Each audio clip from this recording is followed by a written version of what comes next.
Whoosh.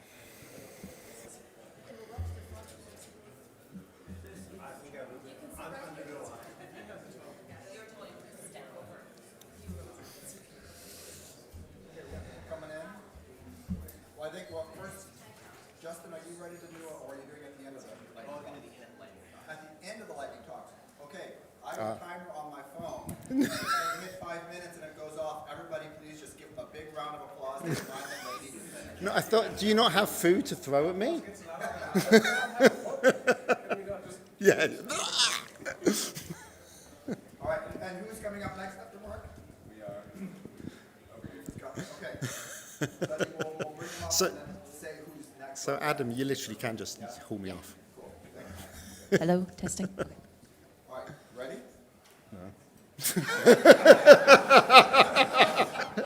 It's very tense in here now at the time. Come on.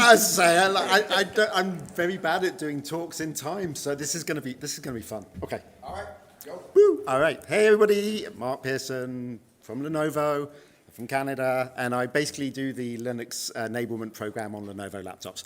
So this is to give you a very quick update on where we are with the program. So apologies, a super busy chart, but I wanted to put everything on. We now do over 60 platforms with Linux enablement, which is kind of a lot of work. Color coding. So if it's in orange or red, that means it gets a Fedora preload. The black ones are Ubuntu, which is the base for our thing. Blue ones are new this year, so platforms that got added to our program. You've got to cover up the really important bit. So just thought the bits that would be interesting, we've got a couple of the red ones. Those are Fedora exclusive. They will be only shipping with Fedora preloads on. As you can tell, we've basically got a couple of platforms where we're doing 2 different CPUs. So we do one with Ubuntu, one with Fedora. I was really hoping to be able to talk about it. There is one that we are doing which is experimental. We're seeing if we can get Linux running on it. If it works and we can get through our QA team, we'll be doing that. So, and that will be with Fedora if it happens. So to come. The other piece of news, which I'm really excited about, but we have a Yoga platform. So Yoga is a consumer-level business unit. So we have one Yoga team. The Yoga team came to me and said, we want to do Linux. And I'm like, hell yeah. So we're going to do that. I can't tell you what it is yet, but it's coming soon. So I'm really excited about that.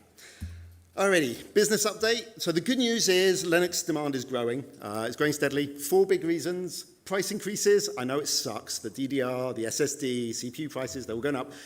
The silver lining is that business units are looking for reasons to sell laptops cheaper, and Linux is a great option because you don't have Windows license. So that's silver lining.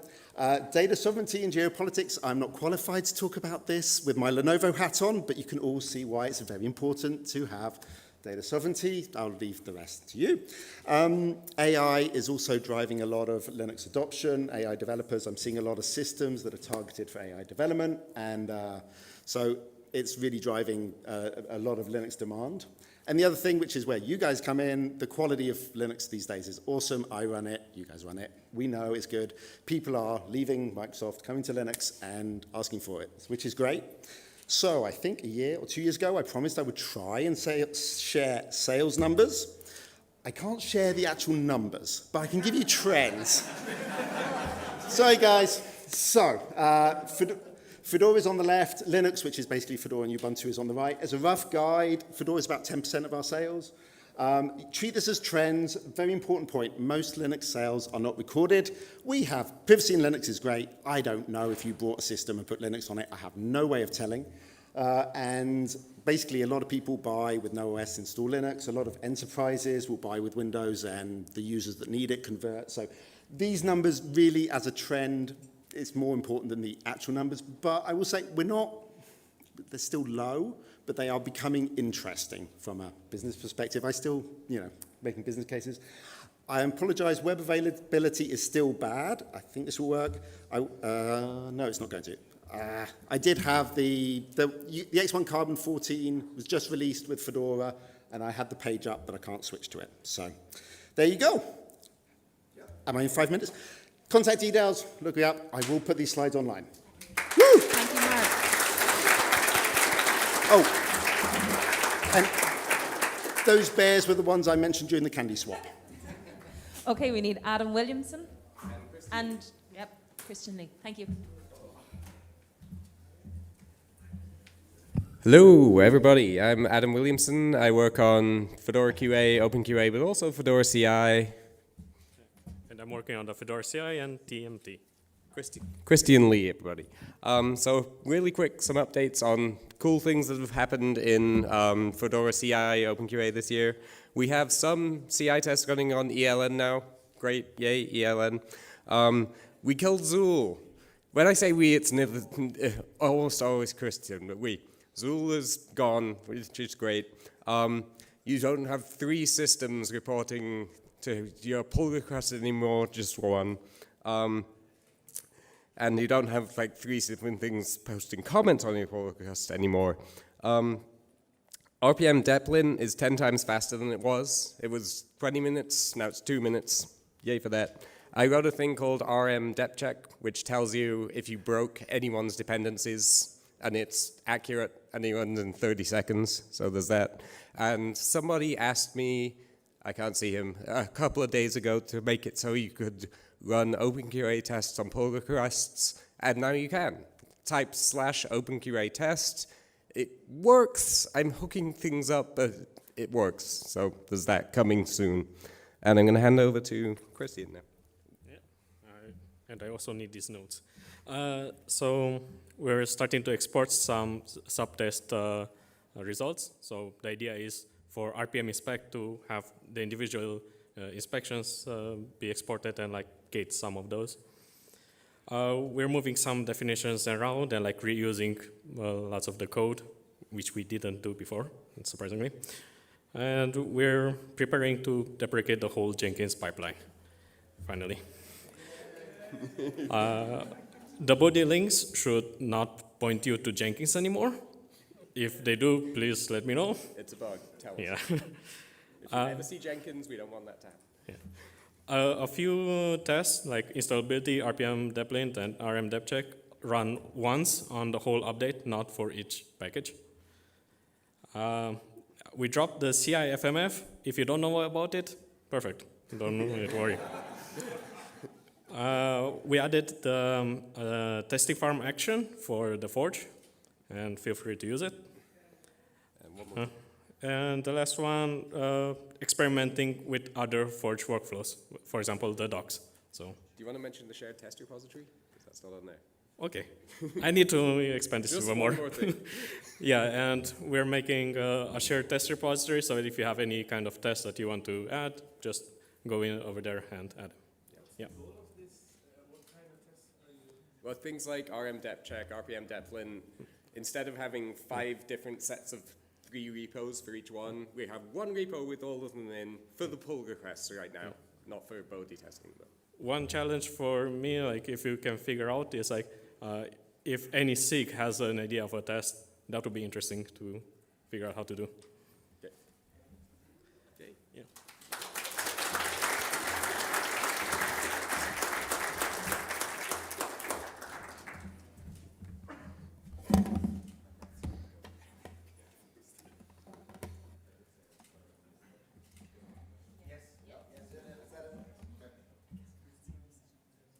I hope it will work. Okay, and I need to find out where it is. Come on. Am I there? Okay.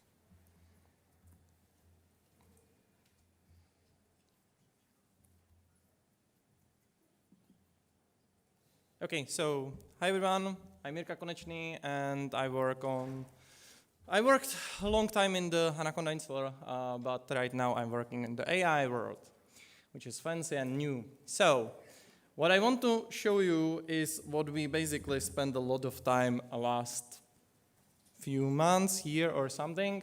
And the first thing is I want to show you basically the benefit of having Goose, and the second one of using a Linux MCP server.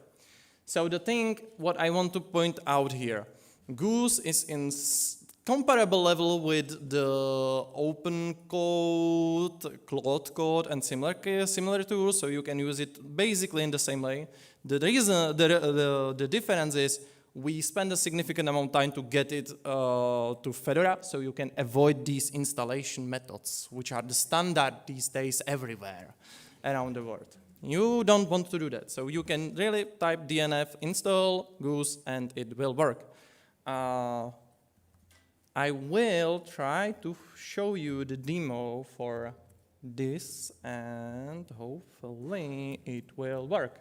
So I have here basically Goose running. As you can see, one specific, we are packaging just the CLI, and even that is a hard project to do, but it works. So this is connected to VertexAI, whatever, and the Linux MCP server is there. When I run it, it hopefully should investigate my virtual machine I have there. So the Linux MCP server, for information, is a MCP server we designed which has a read-only access, no write things, it will not mess your server, and it basically can take a look on, analyze your server, and try and find the issues on the server. As you can see, there's a tool calling, allowance and everything, and it will, okay, I find the failed service, it's Nginx service, I broke it myself. Then it's getting service logs, getting service status, etc., looking on the logs, and then it should file the issue. And yeah, it was there. Give me a second. Yep. Who done it? This is configuration file.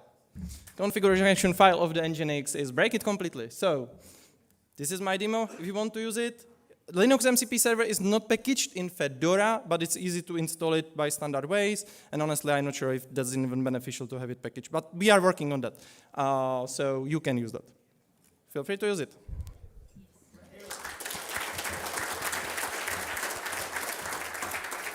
How impressive is that there's a working demo in a lightning talk? That's impressive of its own.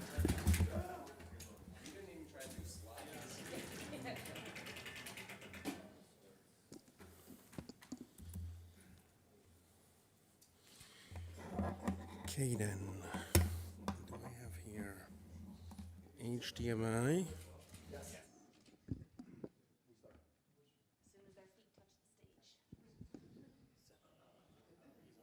Plenty of time, it's fine. Hello, I'm Miro.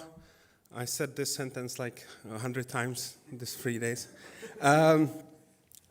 I do a little bit of Python packaging in Fedora, and what we did with Carolina the last week or a week before that is that we rebuilt everything, almost everything Python with Python 3.15.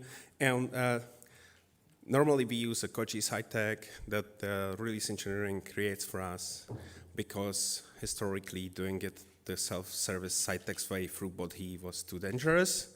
So we go to release engineering, ask them to create a side tag, and then we build everything in it, and then we bother Adam in the middle of the night, which usually is his day, so that's cool, to run OpenQA tests, and then we merge it, and it skips Bodhi entirely, and that's what we do every year. And we try to make it as short as possible, because despite our instructions for packages to not do anything crazy, they always do.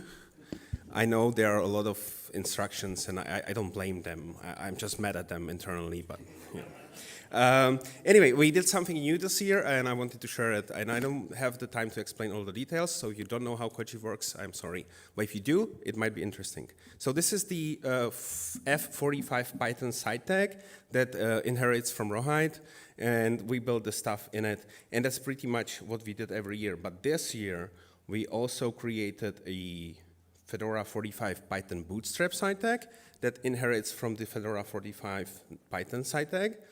And why we are doing it? Because we need to build all the packages in order, and the order has like a million loops in it, so that's impossible, so we need to break it.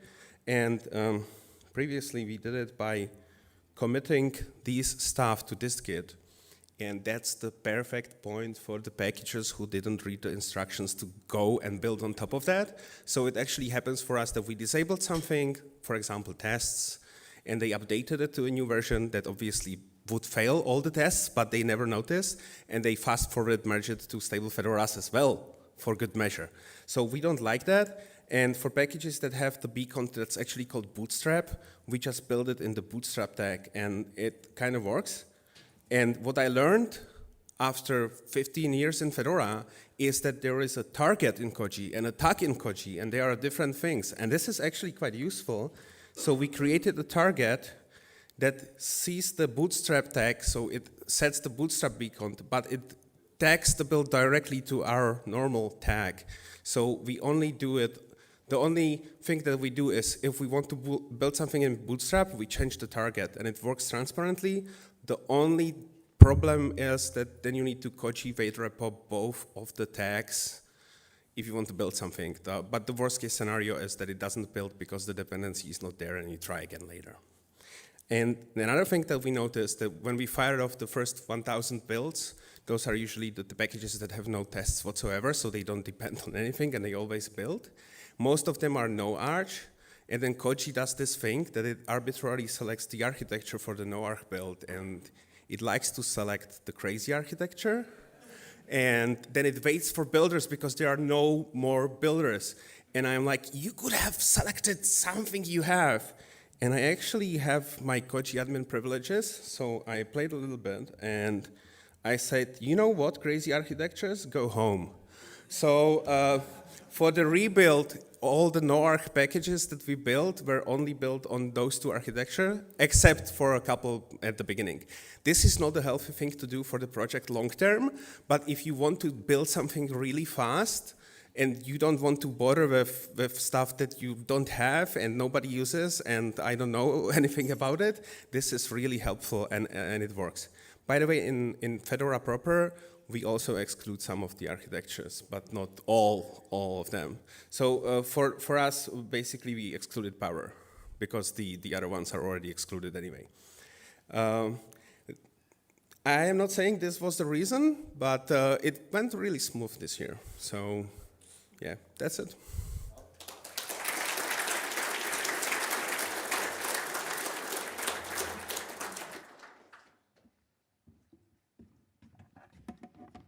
My name is Miro. Just joking.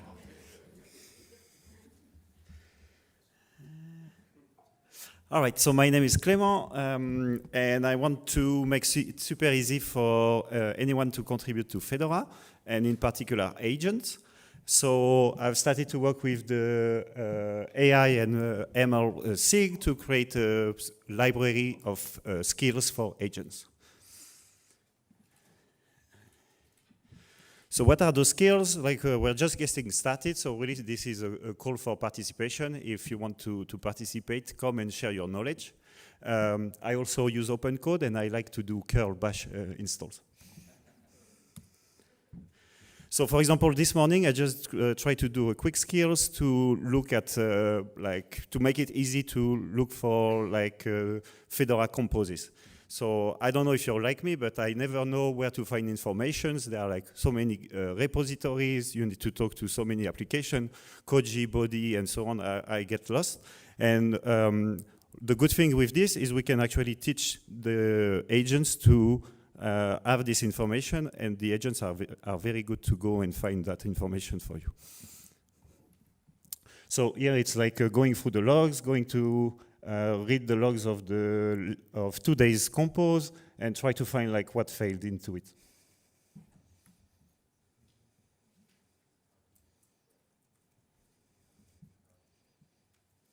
So you see all of this, like you can do it yourself if you probably Adam Williamson, but if you're not Adam, it's a bit more tricky.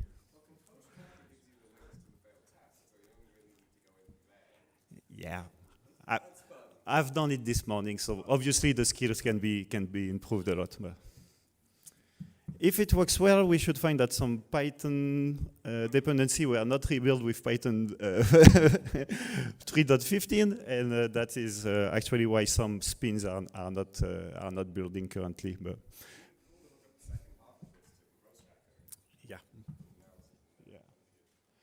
But yeah, well, we don't have to wait for the end, but yeah, the initiative is starting. So if you're interested to contribute some skills, to share your knowledge, and to work, come to the AI ML Sigmatrix channel and look for Siverna, like ping me, and I'll be more than happy to chat with you. All right.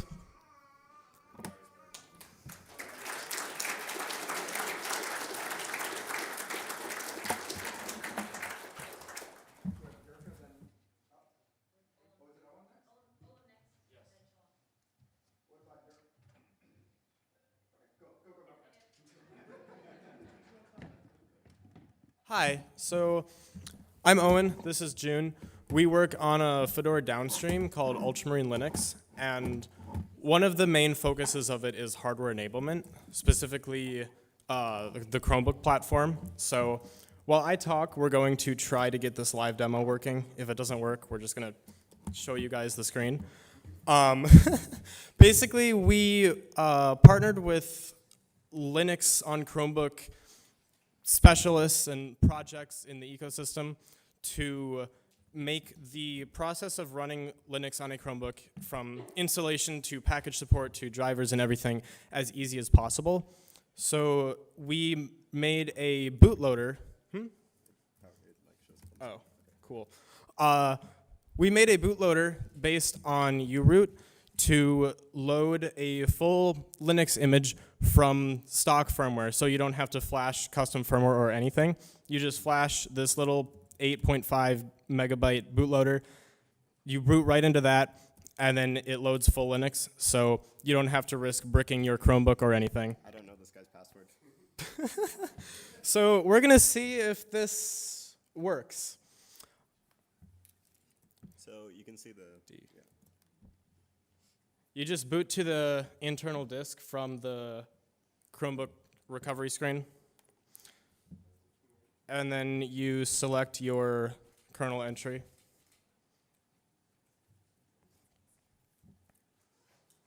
For some reason, this specific install seems to take a very long time to boot. I have no idea why, but usually it isn't black screen forever before it boots, but it does eventually boot, I promise. Yeah, while this boots, I also have someone in the audience's Chromebook. This one is running Mr. Chromebox UEFI ROM core boot firmware. So this is if you do want to actually flash custom firmware, you basically just get a full UEFI laptop and can just install a distro like normal. Yeah, this is not going to boot past this. Yay, it worked.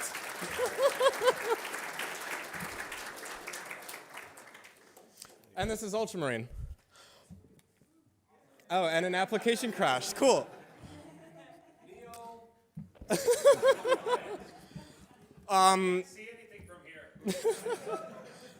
If you have any questions, come find us or Ellie in the audience here with this Chromebook, and we'll talk about Chromebooks for hours. Thank you.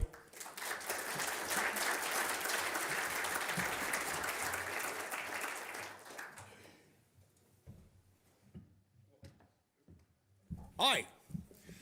So just to get a gauge of the audience here, since I'm primarily an OpenSUSE guy, how many folks out here know what microOS is? Okay, fair number. So microOS is currently in the OpenSUSE ecosystem. It's a transactional system which does provide immutable features based on Btrfs snapshotting. It currently uses on the OpenSUSE platform a number of bespoke tools that they really work quite well. I developed the Kalpa desktop on top of that, which is KDE on top of microOS. I am going to have the tooling to provide transactional systems into Rawhide in the near future, using all DNF tools to do it. There won't need to be any of the custom tooling that we're using for the zipper backend on OpenSUSE. It will all be handled through DNF and through one small maintenance tools library that I'm writing for doing a couple of things that just don't belong in a package manager. It gives you a nice upshot in between the regular Fedora point releases and the Fedora Atomics, because you're not having to do a compose up in the cloud anytime you want to change anything. You can all do it locally. I can just open a new Btrfs snapshot, install RPMs if I need them, reboot the machine, and I've got it right there.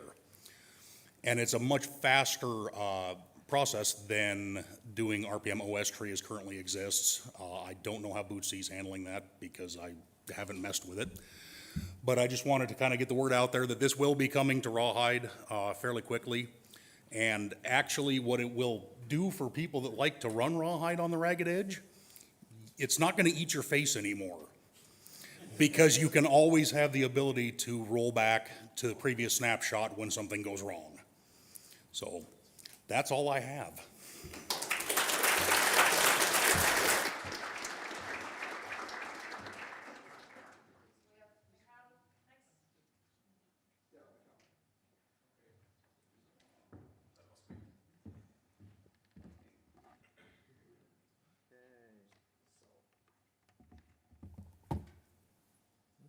Oh, yeah. Okay. Okay, let me start. My name is Michal. Oh, my name is Michal, and as you can see, there is only one screen on this. I will be talking actually about this. So, this is about the end of OpenIDE in Fedora. For those that just log in, nothing actually changed, but there was plenty of changes in background. This login screen for some time had, if you used some service that used OpenIDE, had a red banner that was saying that this will go away. If you saw it and the service didn't move to OpenIDE Connect, it's no longer there. So it will just throw you, I think, 400 or 403 or something like that. So this is actually Epsilon that is doing the authentication. And what we did to actually separate the OpenIDE, we created a new instance of Epsilon that was just trying to serve the OpenIDE requests. So if you get to that one, you get the red banner. If you were using OIDC, it was okay. We helped a lot of projects to actually move to OIDC during that period. When they saw it, they actually knew something is wrong. There was a link to a ticket where this was being discussed. And we tried to move them, and it ended on 1st May. I think we actually moved it because the 1st May was a holiday in Czech, so we moved it. And it was removed, and we didn't get any complaints, which is nice. It was kind of scream test, because in case of OpenIDE, you don't really know who is using this endpoint to actually authenticate itself. In case of OIDC, we have much better overview, because the projects need to register for to have Fedora account system as authentication. And yeah, I think that's it. We are out of OpenIDE, which was not great to use, and we didn't really know who is using it. And we now use OpenIDE Connect, and we are happy for it. And hopefully we will replace Epsilon in future as well. And that was all from me.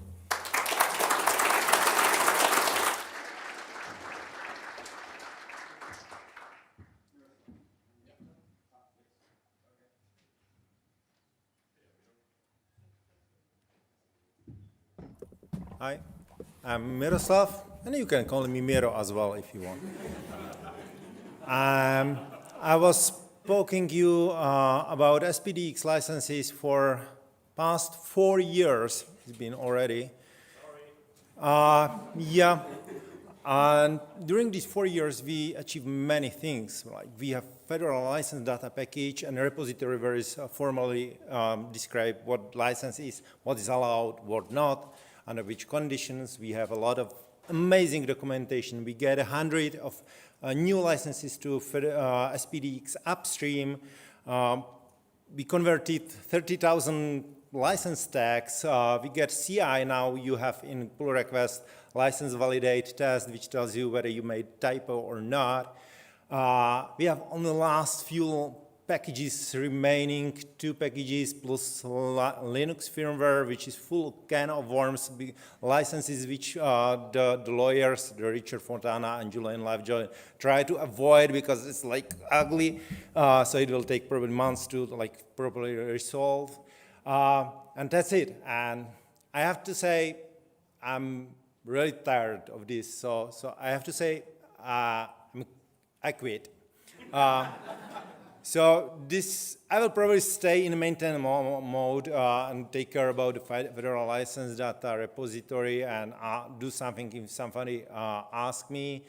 But I will be not pushing any new things. So there are plans. What should be the next things? We have scanners in Fedora, several of them. Scan code, the best one probably. And it would be nice if we have some tooling that will scan new tarballs and tell you what new licenses are there, so you may add there to the license tag or remove some licenses which are there not anymore.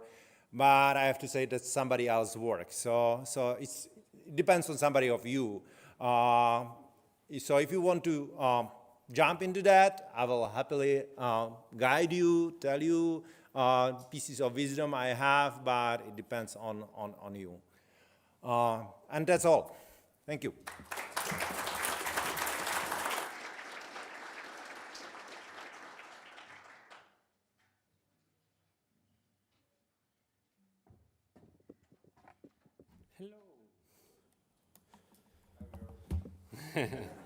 I'm Miro from France.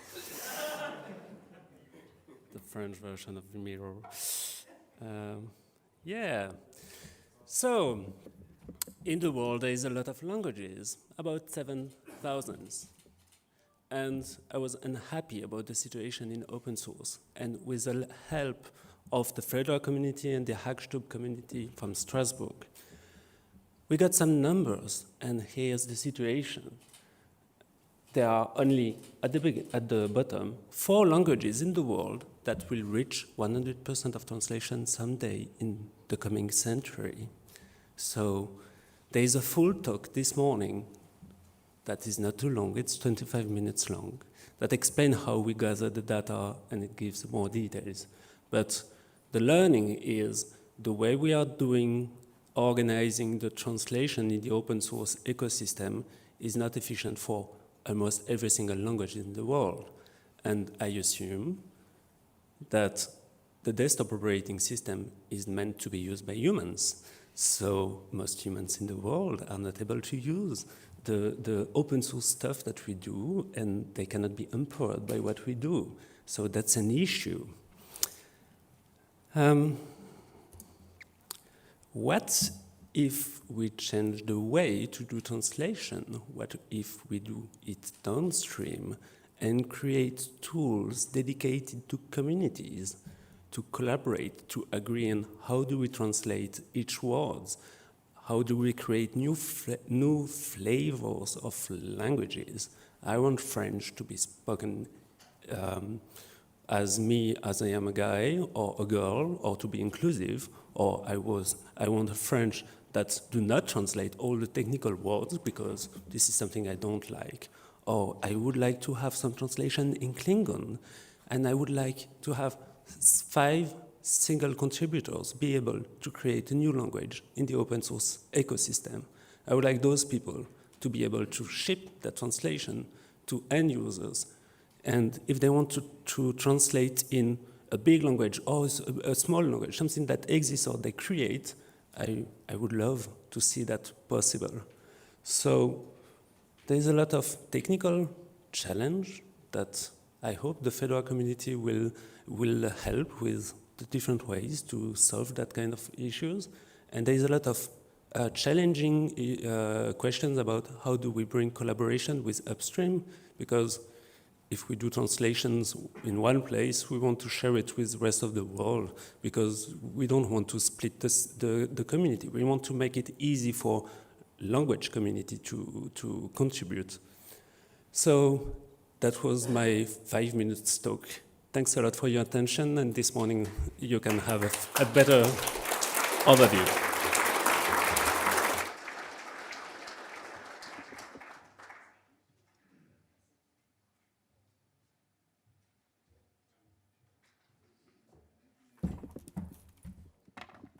Hello, everyone. I'm not a stool. I'm not on a stool today, so that's an improvement.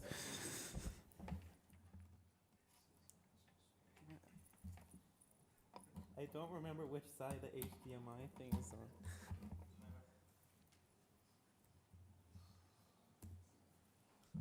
Ta-da. Okay, hello everyone. I would like to announce that I'm starting a software composition analysis tool, SIG. It's funny that I was almost after the second Miro because he was just talking about this, and pretty much the goal of this SIG is to encourage the usage of license scanners, vulnerability scanners, and other tools like that in Fedora, and also package them, because currently I'm the only one packaging scan code, and I would like not to be. So if you would like to join me, please do that, and I'd also love to continue exploring ways that we can integrate this into the build process. As part of the Go change, when we switched to vendoring, one of the things we did is we added a mandatory macro that has to be run in check with like RPM check scriptlet that checks the license tag in the spec and then does a license scan and compares the expected value to the actual value, so we don't have outdated or incorrect information in the license tag. And there's also ways to kind of override things or change things if the scanner is incorrect. And this is in use in all new Go packages. And also, I've experimented with using it for Node.js stuff as well. Yeah, do I have more time? You do. How much? Yes. Okay, well, I guess the other thing that I wanted to talk about, also unrelated to this, is, as you know, I'm the one who sends those annoying orphaned packages report emails. And the current script, oh wait, no, that's the wrong thing. Here it is. The current script takes a very long time to run. I can't even, where does it say? Yeah, it says, wait, how long does it say here? Where is this thing in this?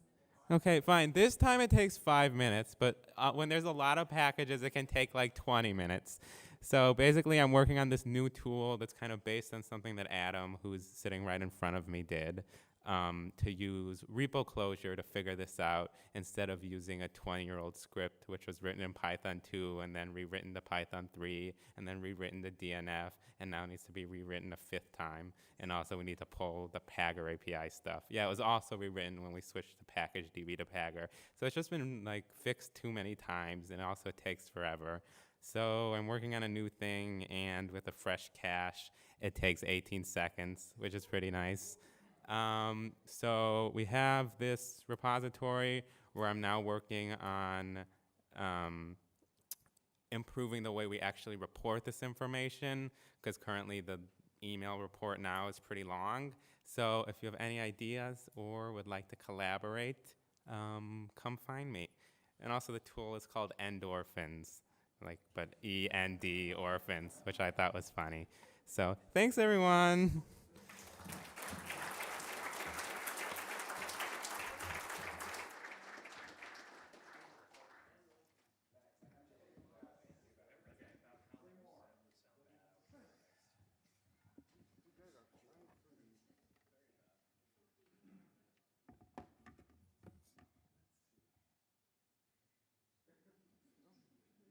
I'm only up here to show you my cool desktop, by the way. So hi, folks. I am Angelo, systems engineer at Meta, and I wanted to talk to you about hardware qualification. So it's one of the things that we've been doing for about a year now or so, as like one of our main pain points when we qualify new platforms and we go through release qualifications and stuff like that. The compatibility of hardware is one of the important things, and there's always issues, NVIDIA. And so we developed this custom ISO, which is based on the Fedora Everything netboot. We have our kickstart that configures the basic setup things like we care about disk encryption, how we partition the drive. Oh, and this is a boring wiki, obviously, that's not external yet, but I do plan to share it. This is a structure of the custom ISO. Contains this kickstart. It will configure certain things in a way that's fairly conventional. We inject a post-kickstart script which runs some additional installs of certain applications that we will require afterwards for tests. We have an NVIDIA driver script because why not? And in the end, we're going to go through the user setup, create a user account, and include a script which will run through a suite of tests, stress tests, benchmarks, CPU, GPU, disk I/O, and all sorts of things that will put the system through quite a few backs and forths, which is basically emulating what the user experience would be if you're a daily user, and if your system, you use it for, I don't know, games or whatever, and you're going to put it through a lot of stress, and you don't want it to catch fire in your lap. So this is the output. Let's see. Okay, this looks horrible, and this might look better.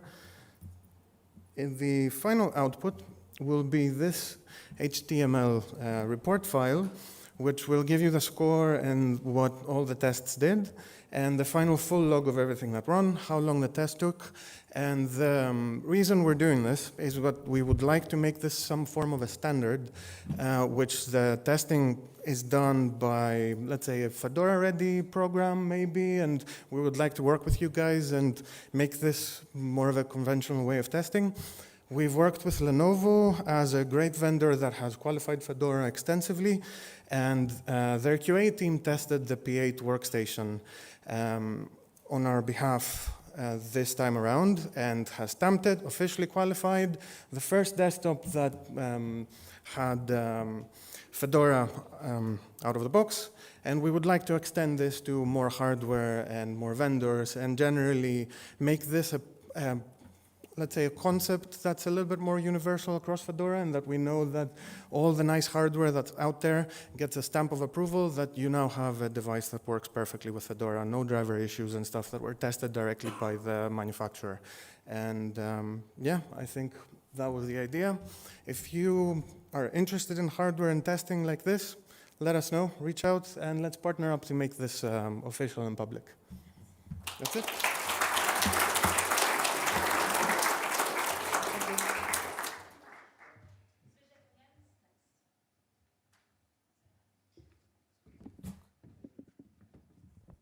Hi, I'm Jens, and this is... I'm Miro, in Polish it's pronounced Zbyszek. So yeah, we're talking about Nix in Fedora. For a long time, I used to maintain a Copra repo, which was quite popular. Well, it was one of many Nix repos in Copra, but then during the Fedora 44 cycle, we managed to add it to Fedora to make it an official package. So yeah, it's more sort of stable having it officially packaged in Fedora. Does anyone here use Nix at all?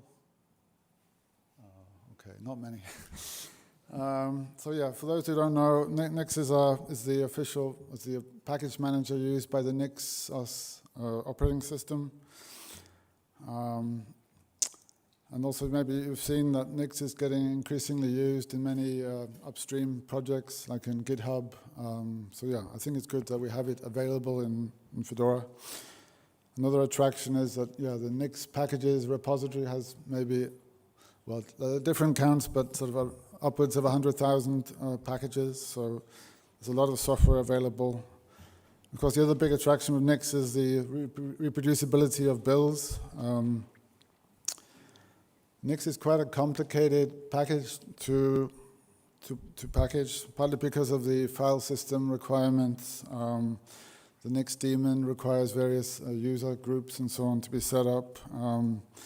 and some systemd configuration. Also, it has some slightly exotic bleeding edge dependencies and so on, so it has been a challenge.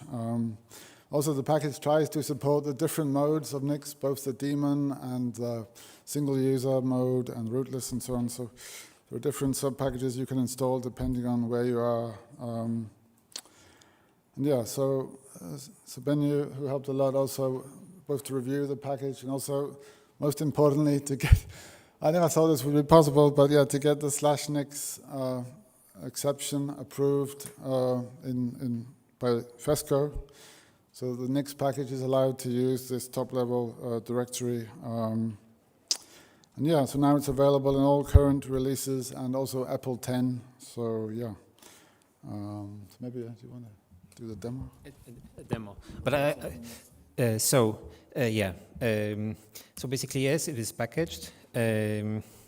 I mean, I already downloaded it. So the thing that Jens mentioned is the fact that we have this Nix thing. Well, maybe like this. Nix is a top-level directory here. And the thing is that people didn't want this in Fedora because it's in the root directory, and the Nix people put it there by mistake. And the mistake is easy to fix. You just have to modify the 100,000 packages to refer to a different directory, and they didn't want to do it. So this was a bit of contention, but now FPC approved the exception to have this /nix thing in root. So when we have that install, we need to do sudo systemctl enable now. Like this? No. Nix daemon. Okay, it was enabled. Needs to be done once.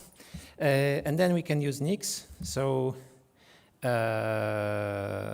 Nix shell. I had a cheat sheet somewhere here. What I wanted to do. Okay, so Nix shell, Nix packages, lolcat, and maybe Kausei. And so the thing is that this uses a package that is defined in the Nix packages repository, and every time this is run anywhere on Earth, in principle, the same things are downloaded and executed. So this started a new shell. I mean, the prompt is the same, so this is hard to see, but I have lolcat here. I have, so Kausei, hello Fedora. Some errors from Perl, and it works. So I will press Ctrl-D now to exit, and now I'm back in my original shell. I did not have lolcat here. How many seconds do we have left? 4. Thank you very much.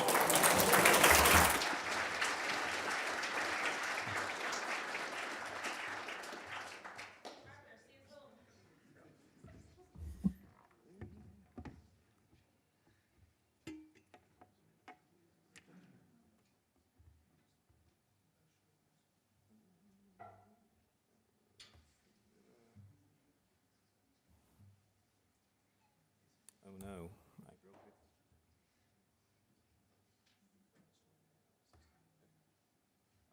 It seems to work now.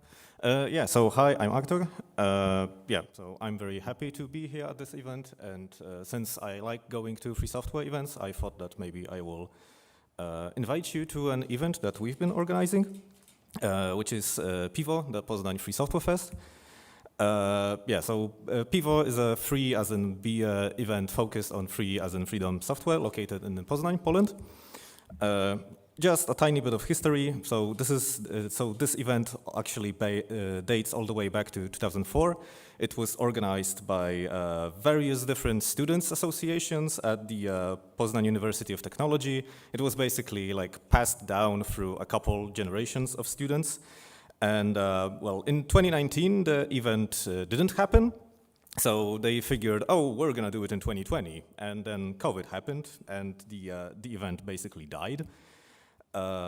In 2024, a hackerspace was founded in Poznań, which is called Knyfiktel. And if you're wondering about the name, it's actually a portmanteau of Knyf, which is Poznań slang for a clever solution, so basically a hack, and Fiktel, which is once again Poznań slang for neighborhood, so basically a space. So yeah, it's basically a hackerspace. And since many of us had fond memories of Pivo, we decided that, why not try to reactivate the event? And so we did that in 2025. We did have some major road bumps, including the venue telling us no 2 weeks before the date, so we had to scramble to find something new. We managed to get almost 200 attendees, so I think that was a success.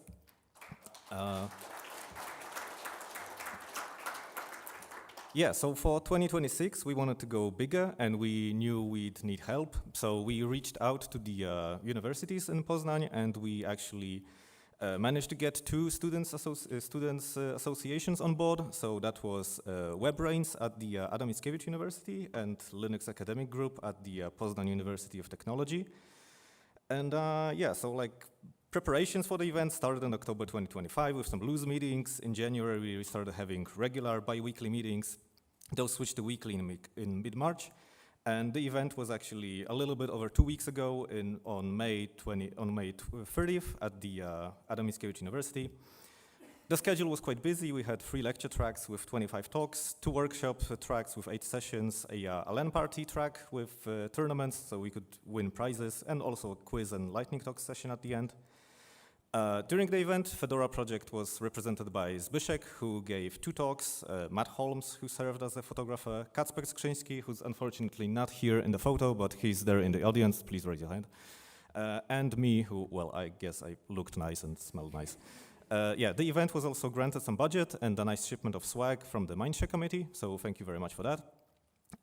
It was a huge success. We had 452 attendees, so way more than we expected. As part of the event tradition, we have a lunch break with free pizza. So this year we ordered some 62 square meters or 710 square feet of pizza, and it didn't last long. So the event was also like a historical moment because it served as an opportunity to announce the creation of this Alliance of Friends of Open and Free Software, which is basically an organization that tries to bring together various NGOs as well as commercial companies so we can petition the government more efficiently to use free software instead of proprietary solutions. All right, what's next? So the plans for the next year are in very early phases, but these are some possible dates. If you'd like to learn more about the event, then here are some links. We would very much like for the event to grow, both in terms of having more attendees, but also in terms of making it a brand that's also recognized abroad. So go to our website, stay up to date. Please submit proposals when the CFP opens, and if you have someone who has too much money and would like to sponsor us, that would be great. Thank you.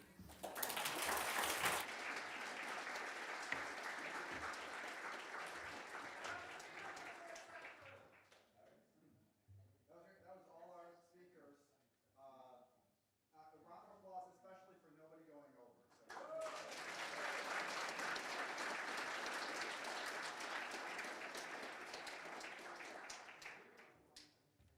That was a nice segue because following the PWO talk, that was an event supported by the Fedora Mindshare Committee, and that's the panel that we have up next. So I'll go ahead and ask the Mindshare Committee members to come and make your way to the stage. But while that's transitioning, some quick housekeeping notes. I do want to thank our sponsors again for their significant support of making this event possible and bringing everyone together.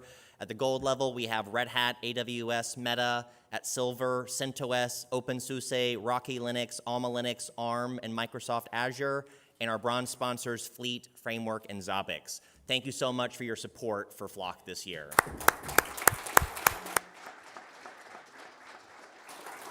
I've already been seeing a lot of folks adding in the photos to the Google Photos album, but if you have not caught that already, there is a Google Photos album that anyone can share your photos and moments from the conference. We'll bump that back up in the Flock announcements channel, but we'll also have a chance to gather photos outside of the Google space as well. Something else you should start to think about, we are going to have a post-event survey that comes after the event.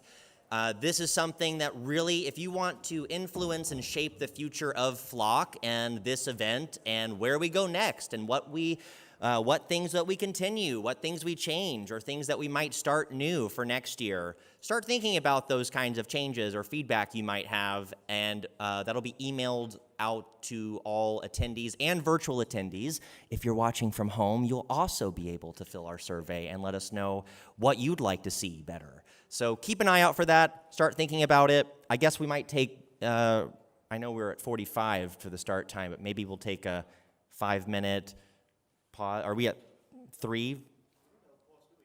No, I don't think we do have a pause, do we? We were going to go straight in, but we were going to use some of the mindshare time to get everybody in, but they were all so fast that we finished within the original time anyway. All right. Well, that's all the housekeeping I have, but since I'm on this panel, I am going to take my quick break and let everyone else come up while we get ready.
think there's the part, so actually I have the slide deck here. We'll probably, I think the idea, we're mostly just going to run through that. Probably we'll ask everyone to speak to their part of the charter. All about this first. So, the part, perfect. So yeah, the slide, I hate my scroll. This one. Yeah, so everyone, Akash will speak to that one. I'll speak to the regional events. You will speak to the digital ambassadorship piece, and then the sooner we get to the AMA, the better, to be honest. So I'm gonna, I'll just answer very quickly. Very traditionalist. Shows based on the slides. I have no prompt question. if you want to throw us just a single prompt question before we go to the audience. Any preference? What we're most, because this was a brand new charter, I feel like what each person is happy to have achieved in the term.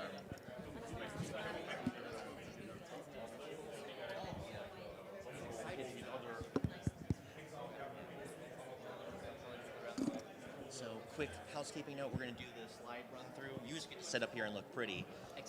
We'll speak to some slides. Then Ethan's going to give us a icebreaker question. What we're most excited about having achieved. What you're most excited for this next term, and then we'll. No introduction during the first parts. We'll get to our parts and then we'll do the introduction. I have briefed it to them. Don't worry about it. They know about that. Okay, so we'll do it in the thing. Yeah, they know.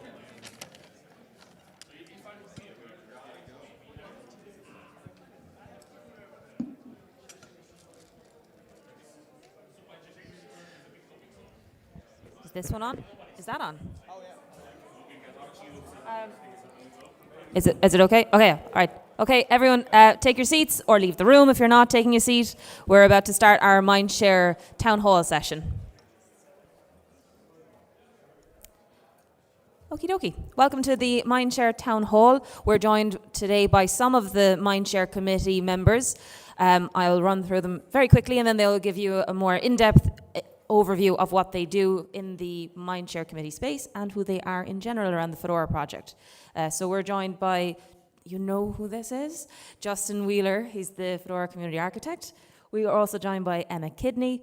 We have who is a newly elected member as well, Emma. We also have another newly elected member, Matt Holmes, and an elected member, Akash Deepdar. There's a couple of other people who couldn't be here today that formed the Mindshare election, and I have it up here. The Mindshare committee in the election. So we have Samyak Jain, who was also elected, Luis Bazan. So congratulations to the newly elected members.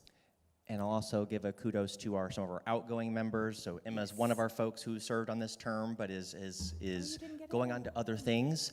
And we also have Sumantra Mukherjee, and I can see their face in my mind.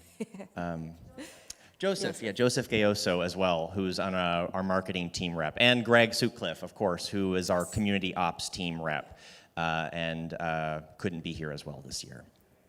So without further ado, I'm going to keep the microphone to this end for you to go through who you are and what you do. Is that what you're doing? We can go through the slides first, and I think Justin has a dedicated slide for that. So I suppose we can start with what Mindshare does. From the surface, it looks like what we all get up to is giving +1s to events and just coordinating with the other Mindshare teams. But deep down, we go a lot deeper into how these events that we support, they help with the overall growth of the community, and things like how we could be of more help with curating the budget that gets in there. But in the interest of time, in the interest of more interactions with you folks, I'm going to move on to the next slide. Aoife, please go ahead. Right, Justin, maybe you can speak to it, the 3 pillars of Mindshare.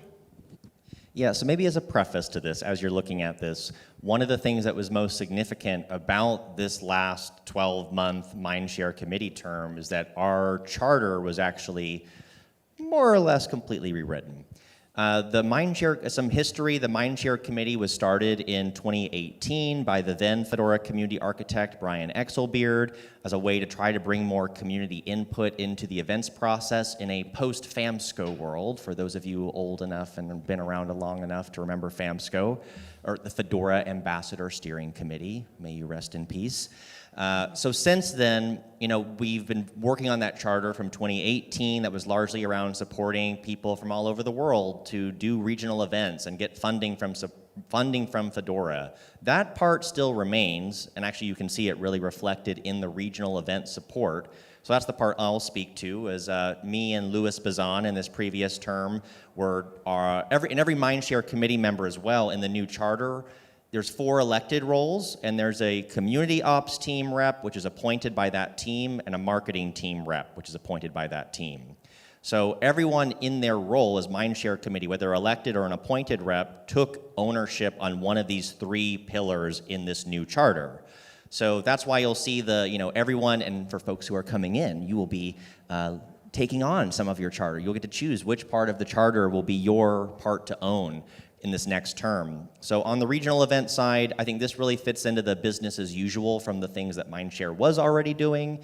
So if you are someone who is trying to organize an event, whether it's something like FOSDEM in Brussels or Scale in California, or like we just heard about from Poland at the little the PWO event, and I will say that was a smaller Fedora support. We mostly just sent swag, but there's this wide range of levels of support we can provide to event organizers who are doing Fedora events all over the world. I had to see if Cornelius is here because I was going to do a shout out for some of the Kenyan events that we did this year. So it really is a global effort, and part of this charter was really trying to think more about, I'd say what changed in the charter here is regional. We were always like, we weren't saying no to regional events, but the idea of doing more local regional events that focus on getting people in the same areas together, not only is a great cost-saving thing and good for the environment, travel is, and I mean, we can also talk about jet fuel right now, but there's lots of reasons why travel is not always inclusive for everyone, but when you look more at the local level, you can try to bring more people in who might not normally be in the normal periphery of things. So I won't speak too much more to that because you will see a little bit more on this before we get to the Q&A, but I think just the highlight reel on the event support is really pushing and leaning in more to how can we help people doing like small meetups or smaller events in your city, in your region, your province, your state. And that's something that I won't say we didn't achieve all the things we had hoped to achieve this term, but we've gotten a good base down, and I think we've gotten some of our processes a little bit smoothed over as well. So I'm looking forward to what we'll continue to work on in the next term. I'll pass it. Do we want to do recognition service next? Right. It's what the name says, to be honest, right? It's about recognizing contributors for their contributions so that they feel like doing more of that, because we honestly could use all the help that we can get. Over the past course, there's more slides to it, but we have been doubling down on the Fedora Badges Revamp project as a part of this, but also, really checking just how the information that we have since time immemorial right now in Data Norma, how we can use that to, paint a picture of just what it looks like to contribute to Fedora project in 2026, and just what part of Fedora project needs more attention to make sure that it's sustainable and not just, breathing down the necks of the contributors who are already there and already are at their limits while contributing. So yeah, there's more to it. And now I'll pass it over to Emma Kidney for the digital ambassadorship. Thanks. My name is Emma Kidney, and I worked alongside Joseph on the digital ambassadorship part of the charter. I suppose myself coming from the design team and Joseph from the marketing team, I guess it made the most sense that we teamed up together. So one of the things we focused on, sorry, I think I want to. No problem. So just to speak to some of the digital ambassadorship work that happened in this last term, and this was something that, along with the recognition service, were both key parts of the renewed charter. So one of those things was building on what the marketing team had done around social media outreach, working on trying to build more structure around thinking of that self-serve model. So again, we were talking a lot about regional events, and Emma is a huge part of our design team, and Joseph has been a huge part of all the marketing. The person who's also mostly has been behind our Mastodon account for Fedora. So a big thought for that term on the digital ambassadorship piece was kind of on that self-serve model, because right now the historical process has been a lot on, you come to the marketing team, you come to the design team, you make a ticket, you make your request, and that still is a great process to follow. But a lot of times there's people who are like, a great example was from the PWO event actually, this idea that we did a small food and beverage sponsorship. And there's lots of resources that we could create. Like the idea was a little sponsorship poster, like these snacks and beverages brought to you by Fedora.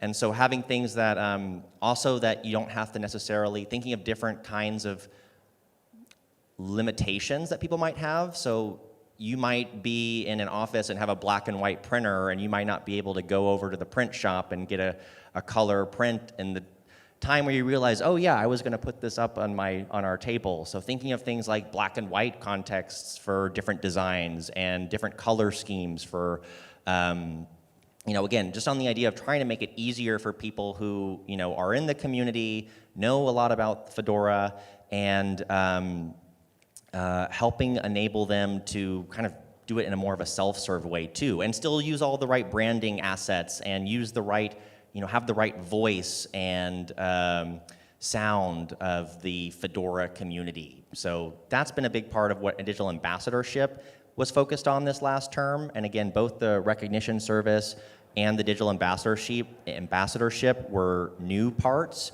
in this term. And I'm really happy to, all the work, specifically Akashdeep and Greg on the recognition service, Greg kind of repping the community ops piece with metrics, and Akashdeep spending a lot of time on the badges piece, which is definitely a well-loved part of Fedora apps and infrastructure. And then Emma and Joseph on the digital ambassadorship, teaming up on the marketing plus design perspective, was a big part of this new term. And I was really, when I was away for a lot of the beginning of this term last year. I had some personal things that kept me out. But when I came back and was able to kind of get back in the groove of things, it was really a superstar group this term, and I feel really lucky to have worked with all of these people on all three of these new pillars. Next?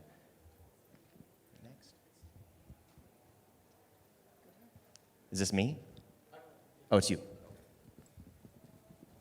I wouldn't really go through all of these events, but just to give you an example of just how many events we have been organizing since the past one flock, which happened over here, to this flock, 20 events that we have had over the course of that time all across the world, some being remote, a lot of it being the European region, EMEA, some in APAC, and also some in the Americas region, which is always a good thing to say. So if we go to the next slide, and now I think you skipped a slide in between. I had this map, I think.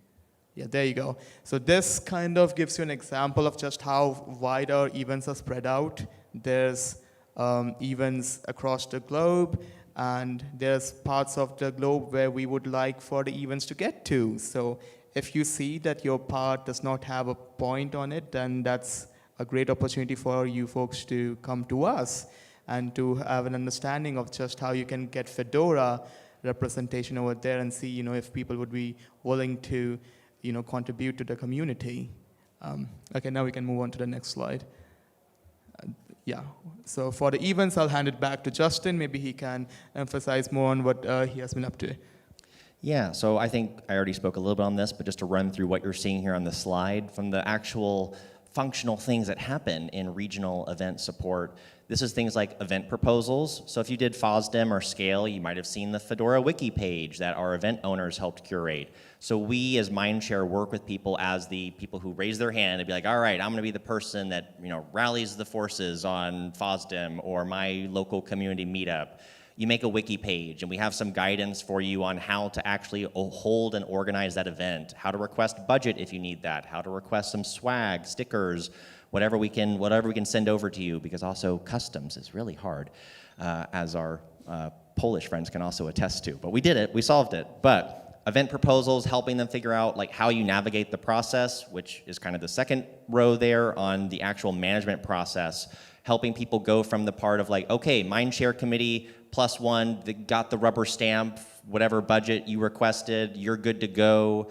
Then comes the fun part of how do you actually get paid, and how does the reimbursements work, and what receipts do you need to keep track of? And that's one of the things that we try to help, so that way when someone comes to the end of the event, it's just going through a checklist of boom, boom, boom, boom, boom. Here's the things I need to do the reimbursement or and write an event report. That's also a big part of the process, is you have to write a event report as an event owner or as the event group within 30 days of the event's conclusion.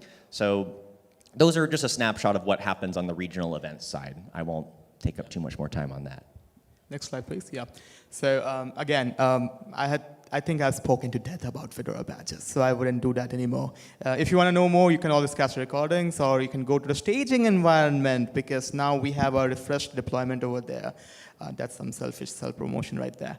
But apart from that, what Greg has been up to is, if you see the graph on the top right corner, that's a plot that he has drawn for the weighted contribution graph, because it has been at the very earliest point in time where we were still trying to understand just how to evaluate contributions across various SIGs, sub-projects, things like that, and have a tangible contributor recognition program associated with it. We have somewhat achieved that with the help of our DEI team's endeavors, but it's more hands-on towards the judgment of it on a more unbiased basis, but we want it to be a little more autonomous, a little bit more, without knowing who the contributor is, or without understanding how those contributions end up affecting, just drawing this trend as to where a certain contribution began and how it is going forward, to understand if we can help them in one way or the other. So that's what we've been up to, and we'll definitely talk more about it. You can find me in the hallway track. I think this is something that I can speak a little about, and so can Justin, so I guess I'll start first. Promoting events or promoting anything that happens in the Fedoraverse is very important, because as much as you want the folks who are already in the project to be a part of it, you also want to bring your friends, everyone around you, into the fun. And you want to make sure that you get platforms right, you get the publishing done right, and Emma and Joseph have been in great ways, super helpful in making it happen. From an outsider's point of view, it might look easy to make artwork and put it out there, strategize the timing, but it really takes a lot of efforts to make sure that an event or anything of that kind gets the attention that it deserves. So huge props to them. And they also made sure that what they did is reproducible in nature. So even if they leave the committee, they have documented what they do, so that anyone else who follows it through, they will have a starting point. So if they want to iterate upon the documentation, that's totally fine. But they would not be left high and dry as they join the committee. The only thing I'll add is that I dropped a link in the matrix room to some of that self-serve stuff that the team, and specifically the design team, Madeline Peck and Emma Kidney, worked on as the design team. So if you want to see where all the assets are, you can find them on that Forgeo, forge.fedoraproject.org/design/assets. That's it. Yeah, cool. Right now you see a list of targets that we planned for ourselves back in February during the Fedora Council Strategy Summit. That's quite a mouthful, Fedora Council Strategy Summit. Anyway, so out of these 6 things that we planned, we were able to get through half of them. First being moving away from the GitLab's issue tracker. We wanted to lead by example, be one of the first folks who makes it away from another Git forge to our own forge, and that way everyone else could do the same. Then expanding our event presence in the Asia-Pacific region. We had a stellar representation in DevConf India with almost I forget the number, but we had a big footfall. And a prospector role in FOSS Asia 2026, we do plan on expanding it from the next year onwards. And then finally, the Fedora Mindshare Town Hall session that we're having it over here, because it's very important to understand just what the community also has to say on what we have been up to. Apart from that, like I said, the Tangible Contributor Recognition Program is something that we're still working towards, especially with the progress that Michael has made with the data that he has been making it accessible in some shape or form to the people. You know, the data has been around, but now it's more accessible. That thing, you know, it helps quite a lot in making sure that we're able to get these information in the way that we want. And then finally, revisiting and reviewing the event management documentation, making sure that if someone has been an event owner, they're able to pass that torch on to someone else without having to worry about what if situations, right? That's also in progress. And finally, doing what we do and doing it better over and over again. So that's something I guess will stay in progress forever. But yeah, we strive to keep continuing doing that. And that brings us to the more interactive session. So if you have any question, feel free to raise your hand. We have our friend in the back, Ankur, who will pass you the microphone. Or we can start with some questions that maybe Aoife had. I always have questions. Fair enough. So I'm not sure I have two questions, and I'm not sure which one makes sense to ask first. But I'll start with, why did you change the Mindshare goals? And do you think that they're working better for the committee with this more specific 3-pillar approach? I've been looking at this for too long. I'd like to hear from our other folks on this one.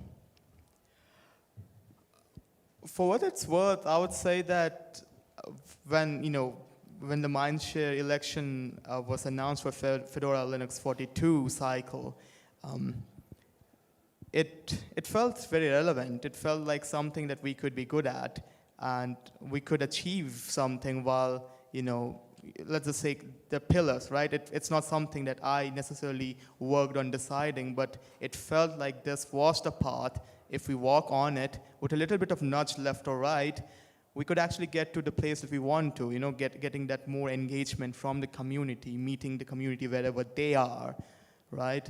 And I dare say that after about a couple of years, or a couple of terms, so after a year, I do see ourselves in that position in a much better state, with a Mindshare committee that's thriving, meeting on a regular basis, and with an issue tracker with, plethora of curation, plethora of disagreements, but that definitely means that, people are actually passionate about something that they want probably more information on before they, just give a +1 to an even just because, just get over it. They don't want to do that anymore, right? So the Mindshare committee in the previous term has been the most passionate committee that I have seen since a long time, and I think that all we need to do is keep it, going and see if more people want to join us in. So Matt, as our newcomer, is it worth keeping going? Is this new charter? What is your, as I know, I asked for your perspective here because I know you've been actually involved with a lot of different folks doing some of the event work. I've seen you idling and asking questions for quite a while in the ticket tracker. So what's your perspective on, I know you may not have seen the state before your term, but what's your impression on this? I think the new pillars enable clear deliverables.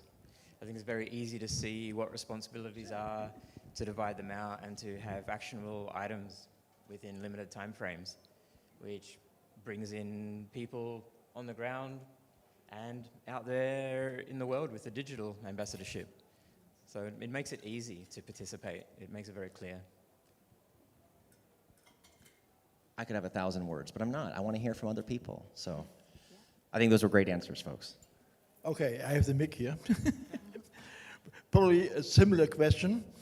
If I look at the web page, you have 12 items of responsibility.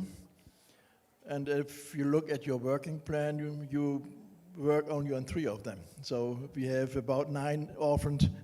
Oh no, here comes our Fedora docs, people coming about our docs. Well, Fedora Docs is one that is affected. We are homeless now. We have no connection to Fedora project at all, besides some deliberate things, problems. So maybe you are falling the original goal of failing the original goal of the Mindshare Committee. Do you want to go first, Justin? Go ahead. Could you I want to make sure I understood the question about, was it around the structure of the committee? I don't know if I want to make sure I understood the question at the end there correctly. I didn't understand it. I want to make sure I understood your question correctly. Could you restate it one more time? Well, you have 12 areas of responsibility, but if I have a look at your working plan and your responsibilities, you have only 3. So what about the other 9? So yeah, what's up? Why do we have the 3 things here and 12 things on our docs? That's the question? Right, so the 6 things that I listed over there were the ones that we agreed upon during the Fedora Council Strategy Summit, right? So take for instance, there were discussions around the stickers, inventory, refreshing, take for example, or the refreshing of the design assets. We were not sure if the infographics that we had were up to date or not, right? And those were in some shape or form were condensed into 6 of them rather than going into detail, because that wouldn't really help. We don't want people to be reading the slide deck. We want people to actually pay attention to what we have to say. But a lot of it was progressed into, and take for instance, like the inventory has been refreshed. We have the newer stickers right now, but the stickers associated to things like Fedora loves Python, or Fedora loves a certain stack, those things are still something that we're looking into, because part of the reason is we still have the old Fedora logo, and we don't want more stickers of the older kind, right? We want to get rid of them as quickly as possible.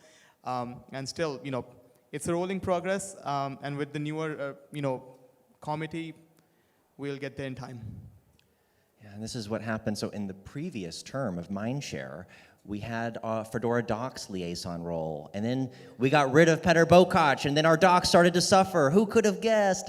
So actually, I think there's something I would like us to look at in the next term, as we spend a lot of time internally getting more organized, moving from GitLab to Forgio, and trying to refine even how we work as a committee. I think we need to make our front door more appealing and more accurate to the, there's the early version of what Mindshare was 8 years ago and what we've been building together in this last year. And making sure our docs are up to date should be a very big part of that in the next term. Looks like Jeff is raring to go. Go ahead. Yeah. Hey, everybody. So as we start looking more at how we structure things, and as groups decide that they want to bring down their authority so that they can be more effective, this is going to happen. But what really is that if docs feel sort of orphaned because they don't have leadership or any priority that's no longer the focus, that rolls up to council. So as part of the restructuring, we may have to restructure other things to accommodate, but I want groups to feel that they have ownership and that it's right size for what they're capable to do, which means we may have to have other structures show up, but I don't want to overburden any group with authority that they can't commit to. So I'm actually happier to see groups decide that there are things that they need to stop being responsible for, so we can set up other people who want to be responsible for that and have the interest to self-govern. So, but that's going to happen, and when it does, we have to take that to council, because if Mindshare has decided that those things aren't important to them, we can repartition and find a home for other things, or more importantly, give you the ability to self-govern and do things. You have permission, do the things. Yeah, I want to extend on Jeff's point, because it reminds me of the conversation that I had with him in the hallway track. I don't remember if it was yesterday or the day before, but he had questions about just what the responsibilities of the liaisons to the Fedora Council should be. And I like just how he was open to letting the liaisons decide for themselves first before, maybe a revision is added on the top of it. And at that point in time, I told them that maybe we need something to get started with, just to take advantage of the momentum. And, we may make mistakes on the way, but I'd much rather have something to get started with, because at this point, let's just say, take for instance, I had been the liaison for the Mindshare team to Fedora Council in this term, and a lot of what I did is in the gray matter. So it comes down to me at this point to actually document it and make sure that I pass it on to whoever ends up being the liaison next. But a lot of it is something that, I'm literally learning as I'm going on, right? It's not something that's a standard or agreed upon, like giving updates during the Fedora Council Strategy Summit or giving updates over here. This is one of the first times we are doing that. And, having issue trackers for these action points that we are following per pillar. We never did that, and we do not know if this is right or wrong. And what we know is that the community can help us understand if we are going in the right direction or not. So we saw more participation in this term, and it looks like people actually care that there is something that needs fixing, and they want to roll up their sleeves, get into the mix, and fix it, and that speaks a lot.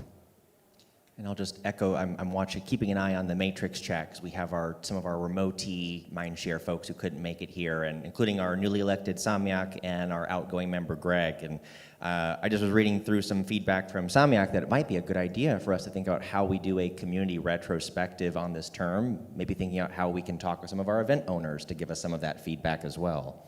So I like the suggestion from Samyak. We'll do the next in-person question, and then I see there's one virtual question as well after that one. Okay. Is there a model for outreach which is running on community meetups, local meetups in regional areas, or student Fedora clubs? If yes, how successful has that been? If not, are there any plans? Could you define what you mean by infrastructure? No, meetup, basically, the local meetups. So if I understand correctly, you're talking about the model for these outreach. Events, these little events that for we the can outreach, have, particularly, for outreach, yes. right?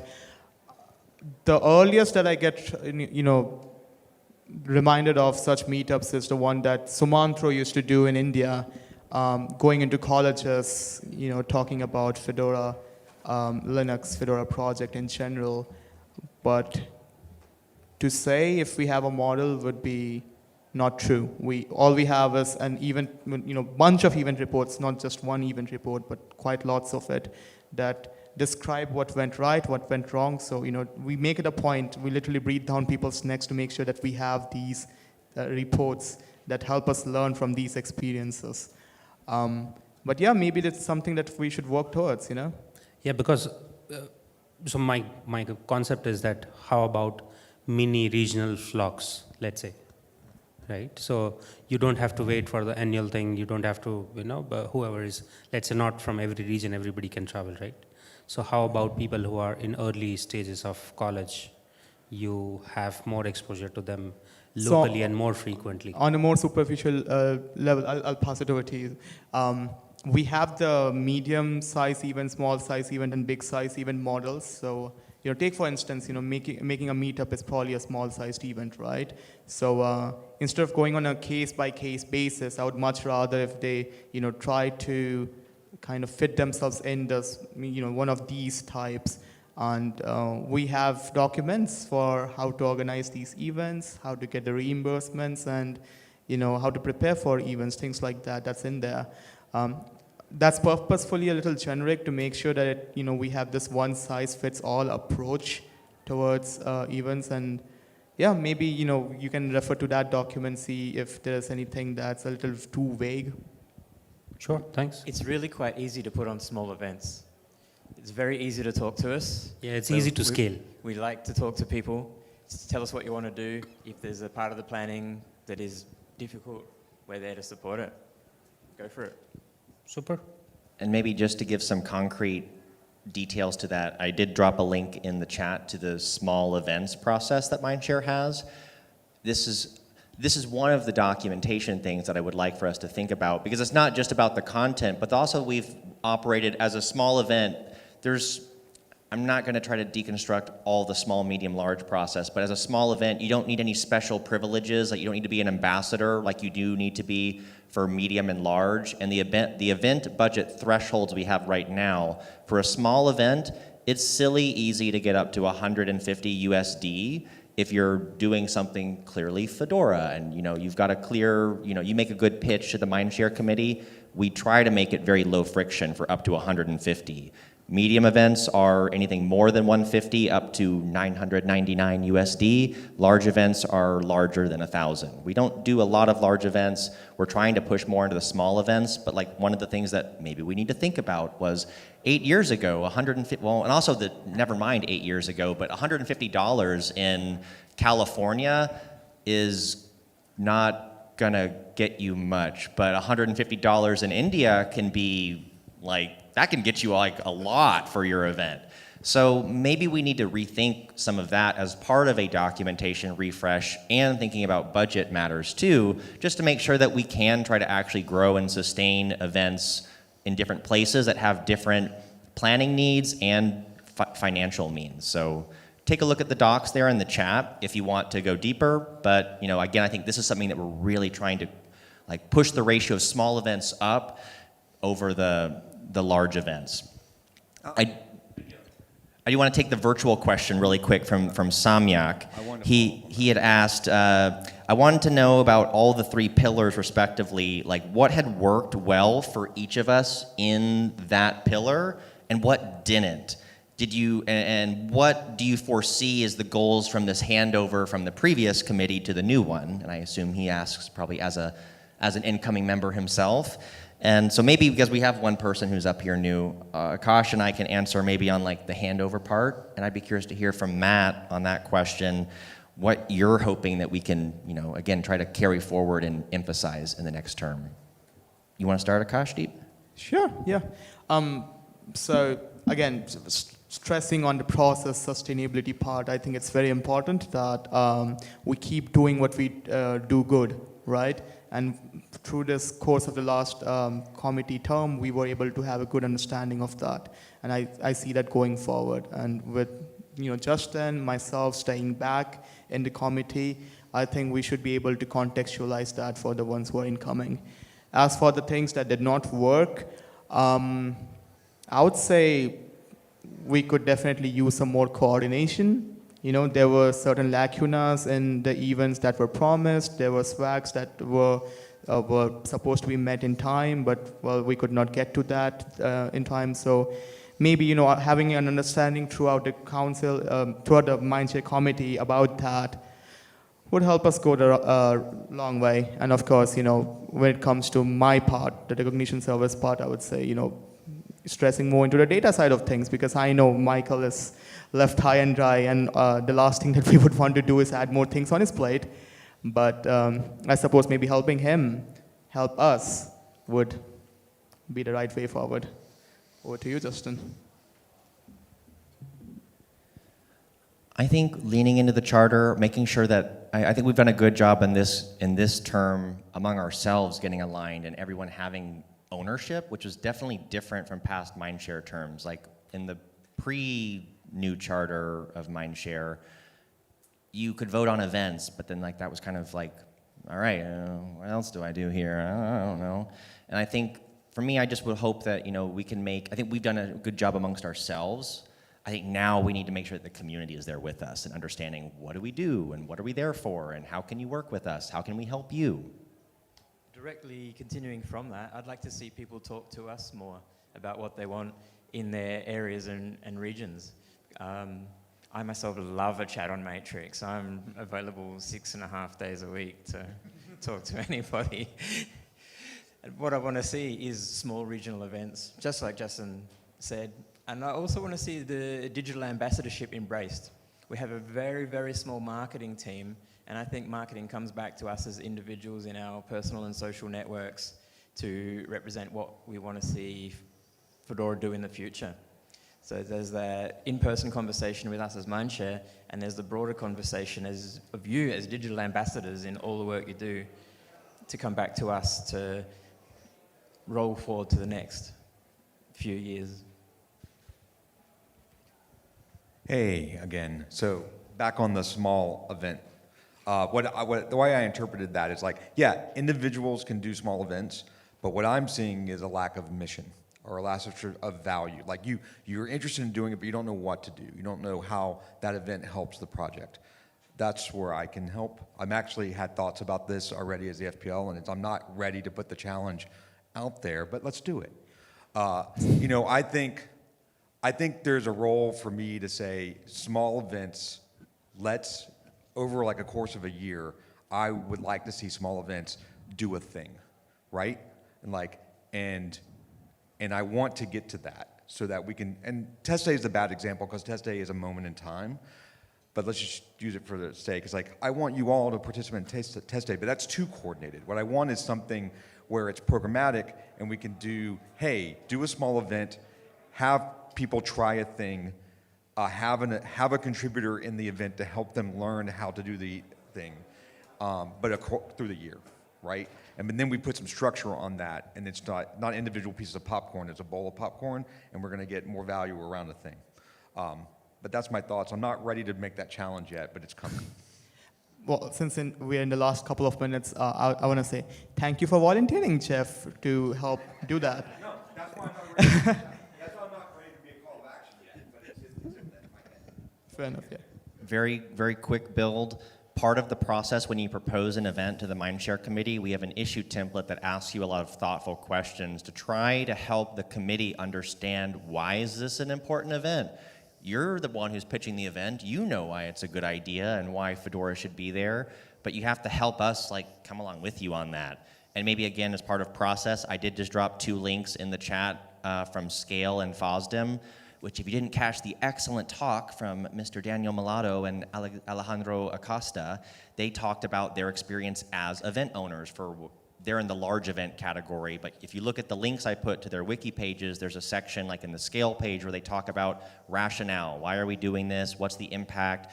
FOSDEM, it doesn't have a rationale section, but has goals and messaging. What are the ideas we're trying to convey? I'd like to see small events. Maybe you don't have to do as much as those large events because those are bigger spends, but I like to think see event owners helping us follow that. So make sure if you're following an event, make sure you give us all the info we need in the template. Don't skip the questions or say, it's fun, it's cool. So we have a question from, is it Peter? Yeah, another question. Okay. Last question. It's the last Peter, okay, yes. You have a working area of a digital ambassador, which is nice and sounds modern, but do you have a concept of the real ambassador as well? Spend a lot of time, a lot of money representing the Fedora booth and the various fairs and conferences. And my impression is we have no concept and no goals and don't any method what we want to do there. Fedora ambassadors. I would like to have one. Fedora ambassadors. Coffee break? Do you want to add something, Akash, really quick? Well, I'm not going to go into the historical context of it because I think it's going to pain all of us and then some more. But I would like to think that anyone who is going out of their way to tell their friends about Fedora, while not being annoying, don't push people into using Linux if they don't want to. Don't do that stuff. They're automatically an ambassador, right? So you don't really have to organize an event. I mean, if you organize an event, that's pretty good. But if you are talking about Fedora project and helping us grow in one way or form, you're an ambassador. So, yes. Well, the docs say otherwise. Sorry, but I'm willing to spend 2 days or something else, something like that, on a conference in the Fedora booth. But I feel a little bit under busy just to have some stickers on the table and distribute stickers. I think we should do something more, and we should. For sure, yeah. And yes. The Mindshare issue tracker is the best place to make that suggestion as to what exactly we can do more. But yeah, sorry, you were saying something. There's a lot of historical debt with the ambassadors process, and I see people here in the room who were doing it 10 or 15 years ago when we had a clear process.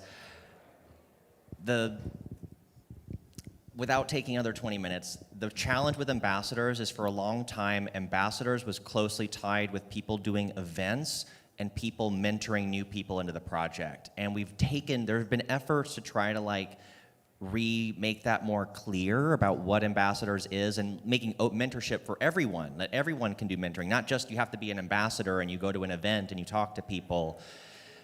It's a big challenge. I have seen people burn out trying to address that challenge. It still is a challenge. The pipeline is broken. We're not bringing new ambassadors in, which would give you the promotion to say, okay, now I can ask for large event budgets. Now I can ask for medium event budgets from Mindshare. So we don't have time. I know we're 3 minutes over time. Thanks, Aoife, for not she's about to, but I'd love to talk more in this next term. You have a good excuse now, so it's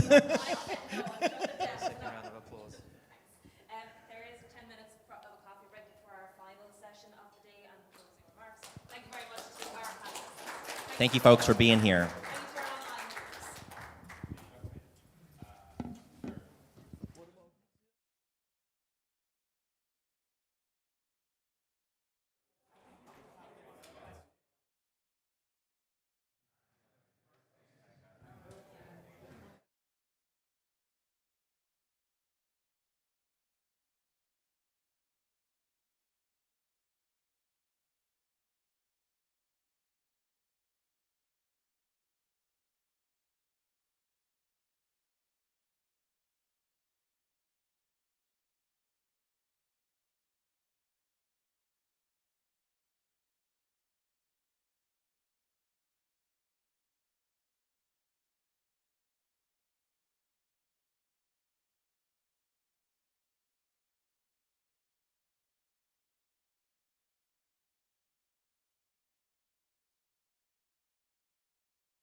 Hello, everyone.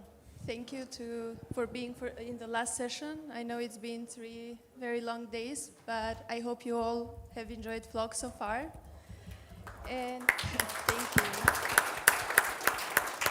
It's been really great meeting, seeing everyone in person. And the last session, I think it was a nice way to think how to close it with the Fedora Contributor Recognition Award. Because since it's like a very big community, quite a lot of people working on different things in different areas in Fedora, we also want to have a way how we can say thank you to the contributors in the community. Can you go to the next slide? Yes. Oh, it's me. Okay. I'm the guy. I'm the one. So this program is part of the Fedora Mentor Summit, which this year actually is the 5th edition. We are organizing it.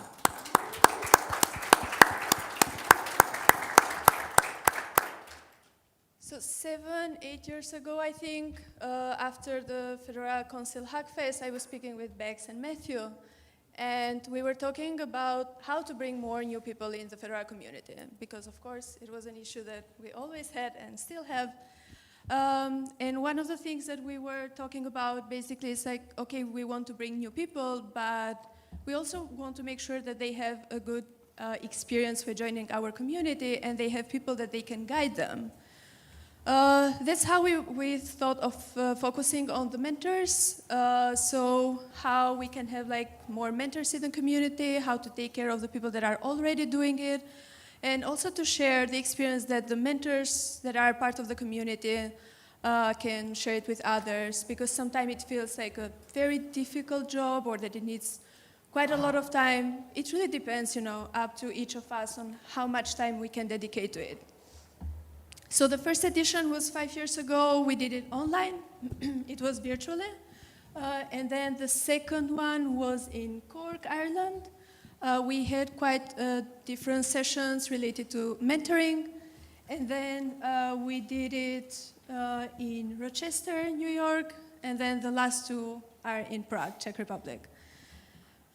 There are 3, especially in the last 2 ones, there are 3 main activities that we plan for the Mentor Summit, because I think sometimes it's also easier to focus just on 3 and try to make them better. The first one was the sticker matching.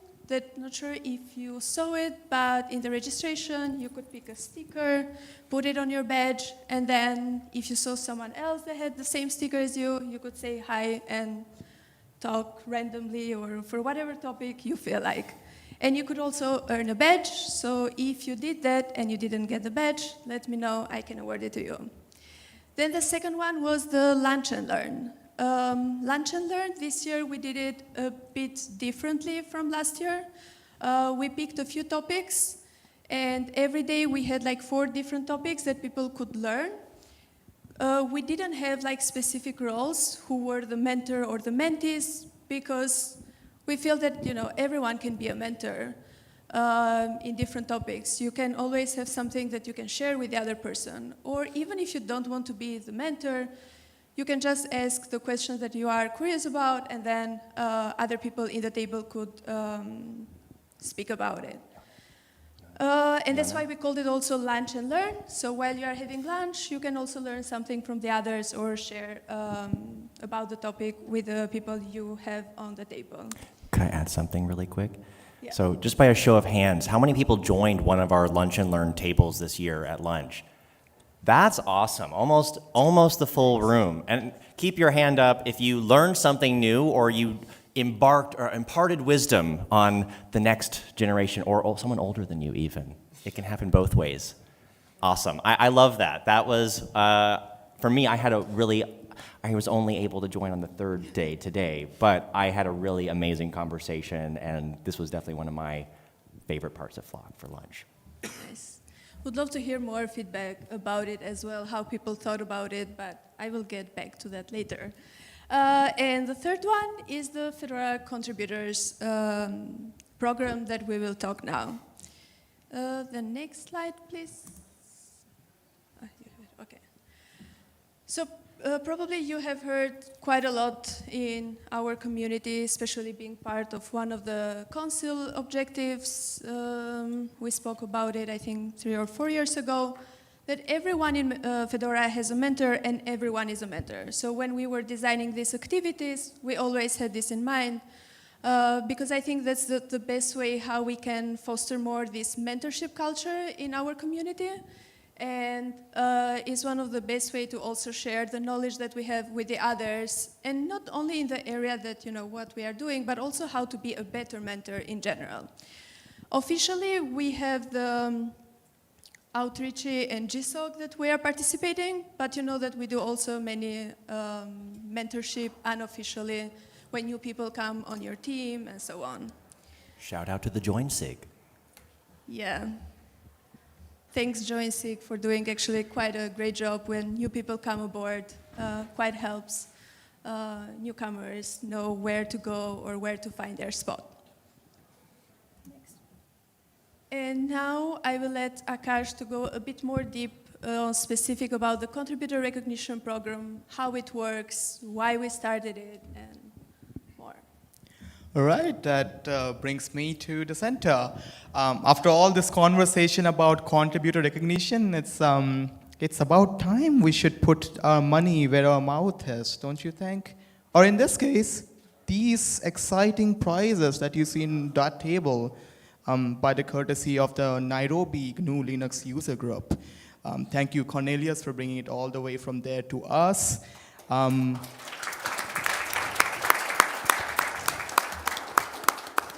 But the purpose of this is, of course, to recognize the folks who go above and beyond, making sure that they know that they are being seen and, you know, their efforts are being appreciated. And, go to the next slide, please. The eligibility is open to everyone in the Fedora community. People can also, well, in the previous years, they could self-nominate themselves. That's not allowed anymore. And the eligible contribution areas, we are not restricting it to a certain field. If you find yourself contributing to any of these fields or anything else apart from that, you're very eligible to be, you know, nominating them. So if you find that there's someone that you want to nominate, by all means you could. And the previous year's winners are Matthew Miller, whom we have right here, Kevin Fenzi, oh yeah, there he is, and Timothy Ravier. And you know, the eligibility means that they would have a cool down for a year. That means you could not recommend them over and over again, because we don't want Kevin to be hogging all the prizes now, do we? Right, fair enough. Let's go to the next slide, please. And here's the process. Without going much into the details, our nomination process started in May, and we had 21 applications this year. And the selection process was purely based on things like the impact that their contributions has had so far, the quality of it, the innovations that they had, and finally the community engagement that they brought upon with whatever it is that they did. Moving on. Right, so of course, things were not perfect back then, so we definitely had things to learn from 2025. And we have plenty of things to learn from this time around as well, but let's start with the ones that we acted upon. So take, for example, the last time the nomination period was very strict down to the 2 weeks time, so we extended that to a month, gave people the time that they need to think about who they want to nominate, and who they want to see up there getting recognized for what they do in Fedora project. And of course, exclude previous year's winners because no hugging. And discussions around categories. You know, take for instance, you know, we have newcomers versus those who have been around for a while, and keeping nominations simple rather than giving you these long form that you would, you know, lose the hope of filling when you're halfway through. We don't want to do that. And finally, you know, not having 3 or more winners, just keeping ourselves to 3. And finally, rotating the board members so that we have a fresh perspective on what contributions are valuable. Next slide. So I'll pass it back to Yona now. So one thing that we would love to hear is to get more feedback how we can also make it better, because like we got 21 applications, which is great, but how to get more? We use 4Geo, so you can find the Fedora Mentor Summit repo under the DI organization. So if you go there, you will see what we are working on, what has been worked basically for this year, and feel free to drop like your idea there. We would love to hear about it. Or even if you want to be like part of the team for next year, please do so. We would love to have like some ideas on how we can make it better, or if something you think it's working well, please do say that as well. So I want to say some kudos to the nomination board, because still it's like a difficult job. It's not hard, it's not easy to go through like all the applications and try to vote on many people that are doing quite a lot for the community, and based on also the 4 areas that Akash mentioned before. So thanks quite a lot to Adam, Emma, Kevin, Matt, Miro, and Peter. And Yona.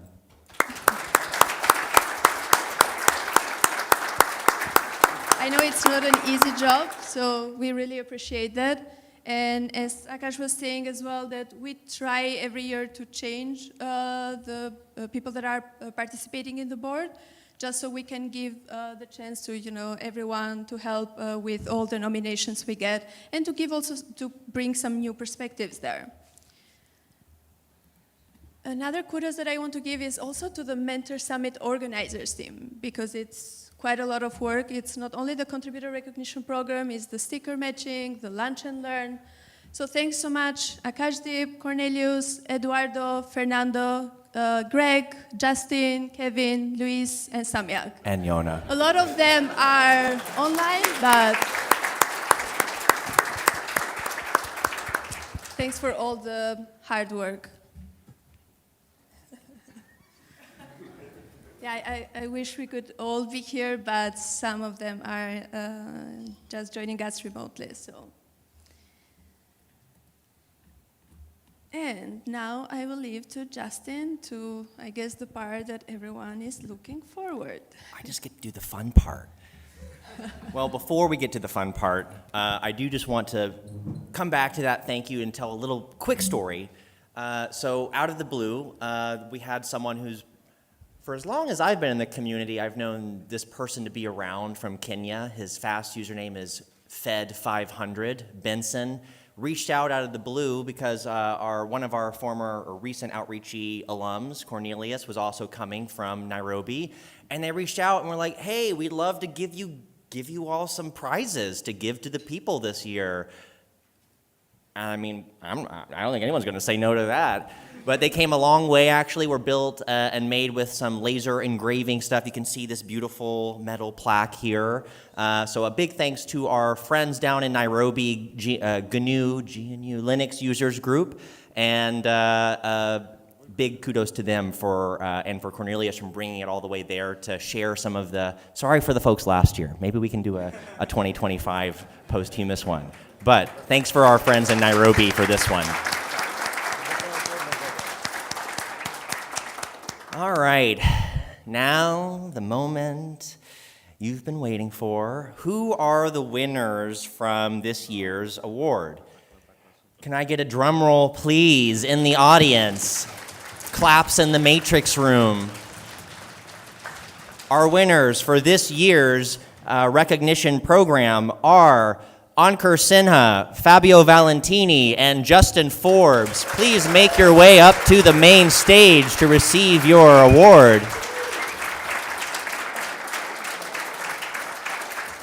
Come on up, don't be shy.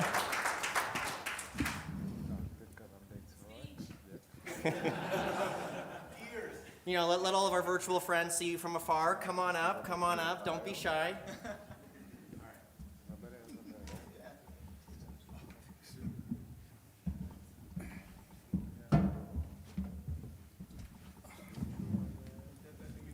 On behalf of the Mentor Summit team, your community of peers, and the community at large, thank you for all the contributions and work you have done through the Fedora community over the years and your engagement and passion for the community and what we do here in Fedora. Thank you.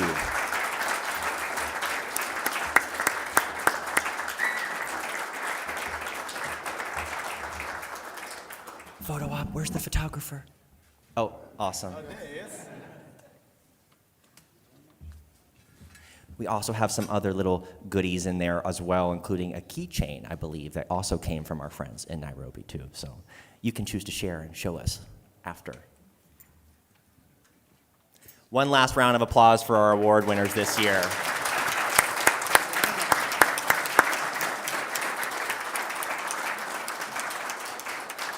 All right, thank you, folks. You are released.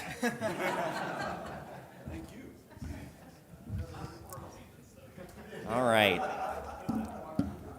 And now we'll go to announcements, housekeeping, and honestly, one of the parts that's probably one of my favorite parts. It's also a little nerve-wracking when you realize all of the amazing people and work that goes into pulling off an event like this. I've been in the Fedora community for about 11 years. My first introduction to Fedora was when I was a wide-eyed teenager at Flock 2015 in Rochester, New York. Had no idea that my life was about to change forever, but you don't really realize that when you're there in the moment. So being up here and being a attendee and a person who was just among you all for so long, and coming to this role really gives me an insight to all the hard work that goes into it. And that's why it's fun to roll the credit reel a little bit. And I'll try to acknowledge all of the folks that have pitched in and contributed, but in the nature of open source, there's lots of people that come in and do all sorts of things. So if I didn't mention you, we still love you and your contributions and for making this event what it is.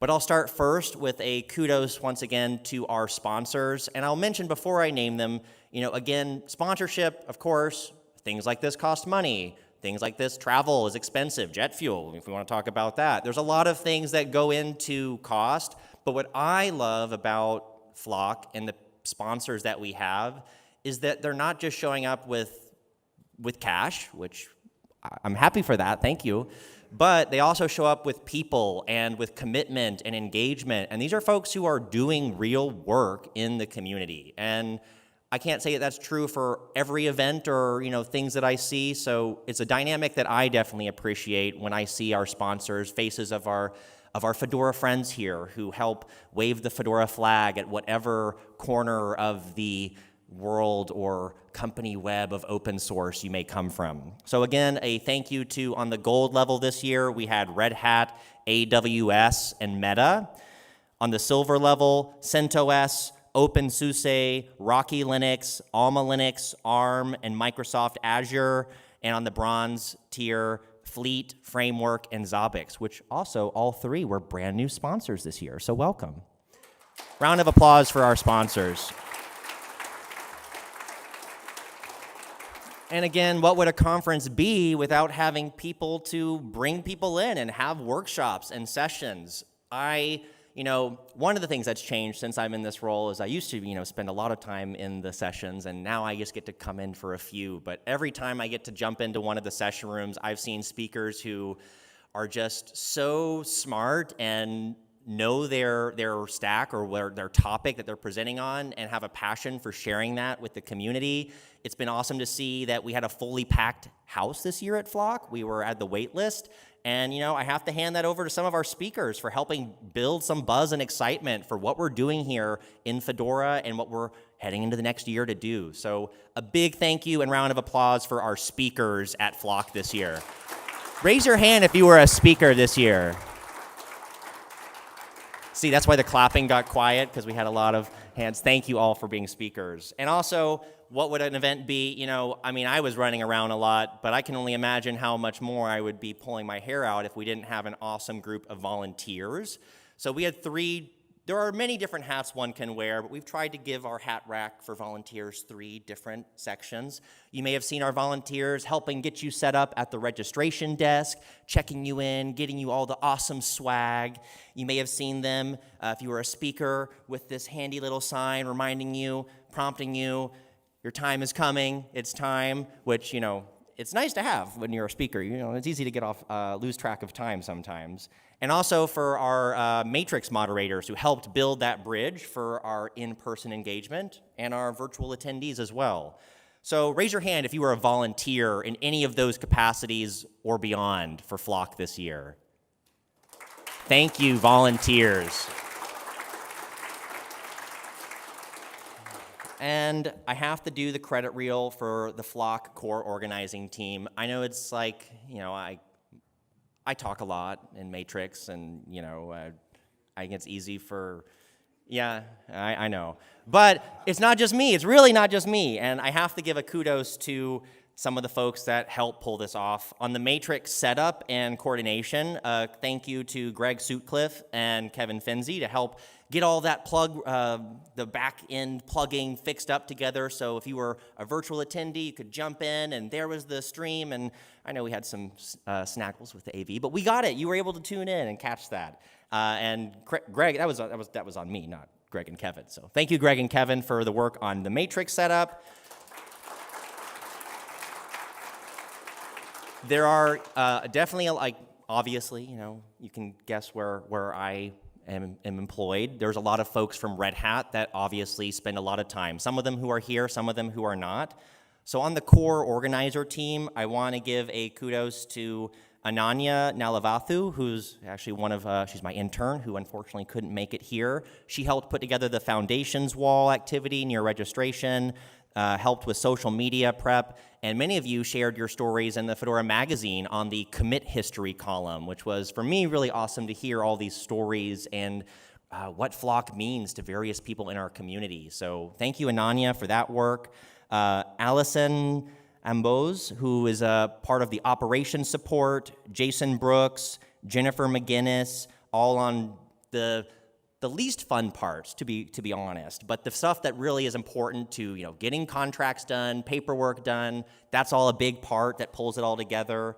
A thank you to Juliana Furlow, who, if you were one of our sponsored travelers with our sponsorship program, she was one of the people who helped get that all processed and get all the box checked so you could just jump on the plane or the train and your hotel was ready to go. So a thank you to Juliana for that.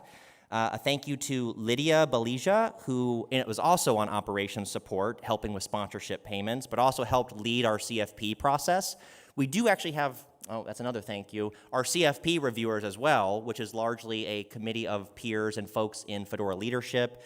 Lydia helped run point on organizing the CFP and doing all the schedule updates. Every time you got an email in your inbox in the last 2 weeks on schedule stuff, that was probably Lydia.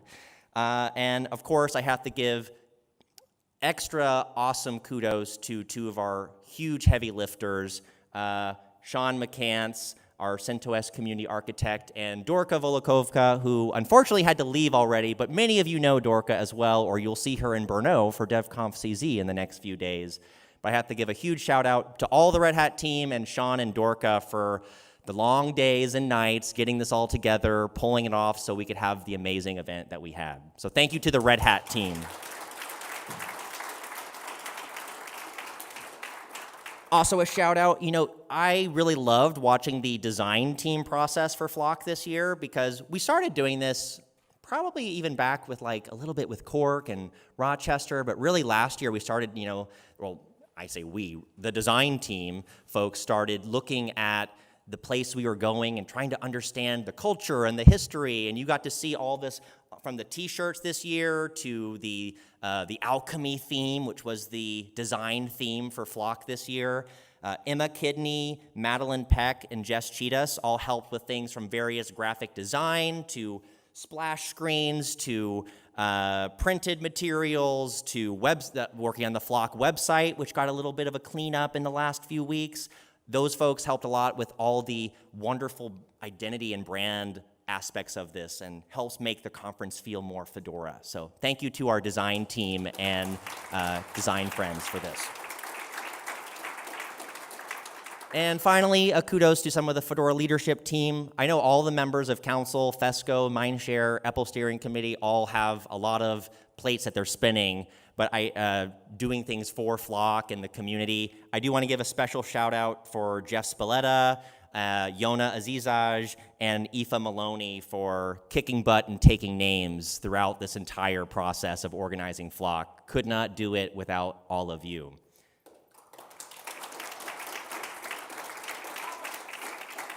Yes, thank you, Aoife. And I would be amiss to not mention, we always, one of the volunteer roles that's actually really important.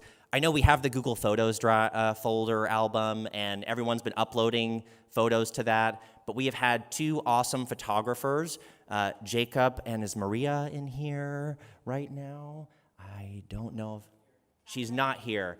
Well, our two official photographers, we've seen them working their butts off, taking pictures throughout the sessions, running around rooms, going up in the front, taking pictures, and capturing the vibe of Flock is a big part of the picture too. So thank you to our photographers for their hard work.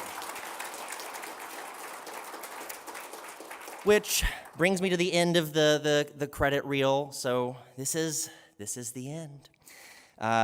It's a good segue, though, about our photographers that we do have a Google Photos album. And if you are someone with a Google account, which I know there are many people who aren't, but if you are and you have photos that you want to share, there is a Google Photos album. Keep an eye out in the Flock announcements room, and we'll share that link one more time, and you can share your favorite moments from the conference.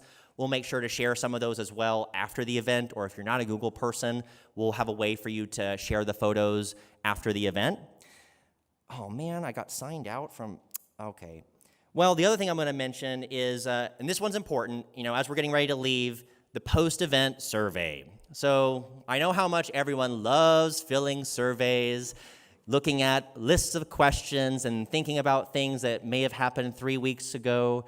But what I can say is that the Flock post-event survey, if you really have opinions and feelings about Flock and how this event is organized, things that you really liked, things you didn't like, things you'd like to see different, we really read every single word that you all put. Not an AI agent, not a bot, like it's humans going through, reading your comments. So please take the time to fill that out. We really do. And that also goes not just if you're an in-person attendee, but also for folks who are virtual and attending from online. We also have questions specifically for you as well, because we try to make Flock, a globally inclusive event. Obviously, not everyone can travel, but the virtual part is definitely a big role.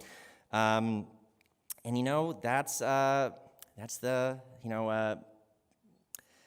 this has always been one of my favorite moments, to look across the audience and see all the mostly smiling faces, and people who have really made an impact in our community. And also the thing I love is that we still get to pull in new people all the time. There's people who, I talk with people who have been coming to Flock for a decade plus. I talk with people who this was the first one they've ever walked into.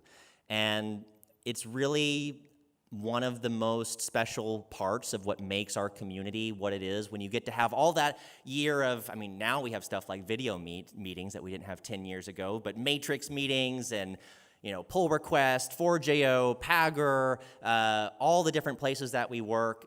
Here is a place where we really get to tie it all together and see each other face to face. And that's a really special thing. And I just want to thank everyone for whether you joined in person. Thank you for making the journey and leaving your mark here at Flock, or if you traveled virtually, thank you for the bandwidth, for tuning in virtually from afar.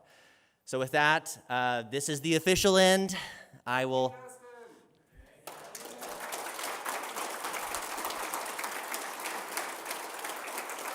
And regardless of when we see each other in person, I will see all of you around in the Fedora-verse. Take care and safe travels home. Thank you, folks.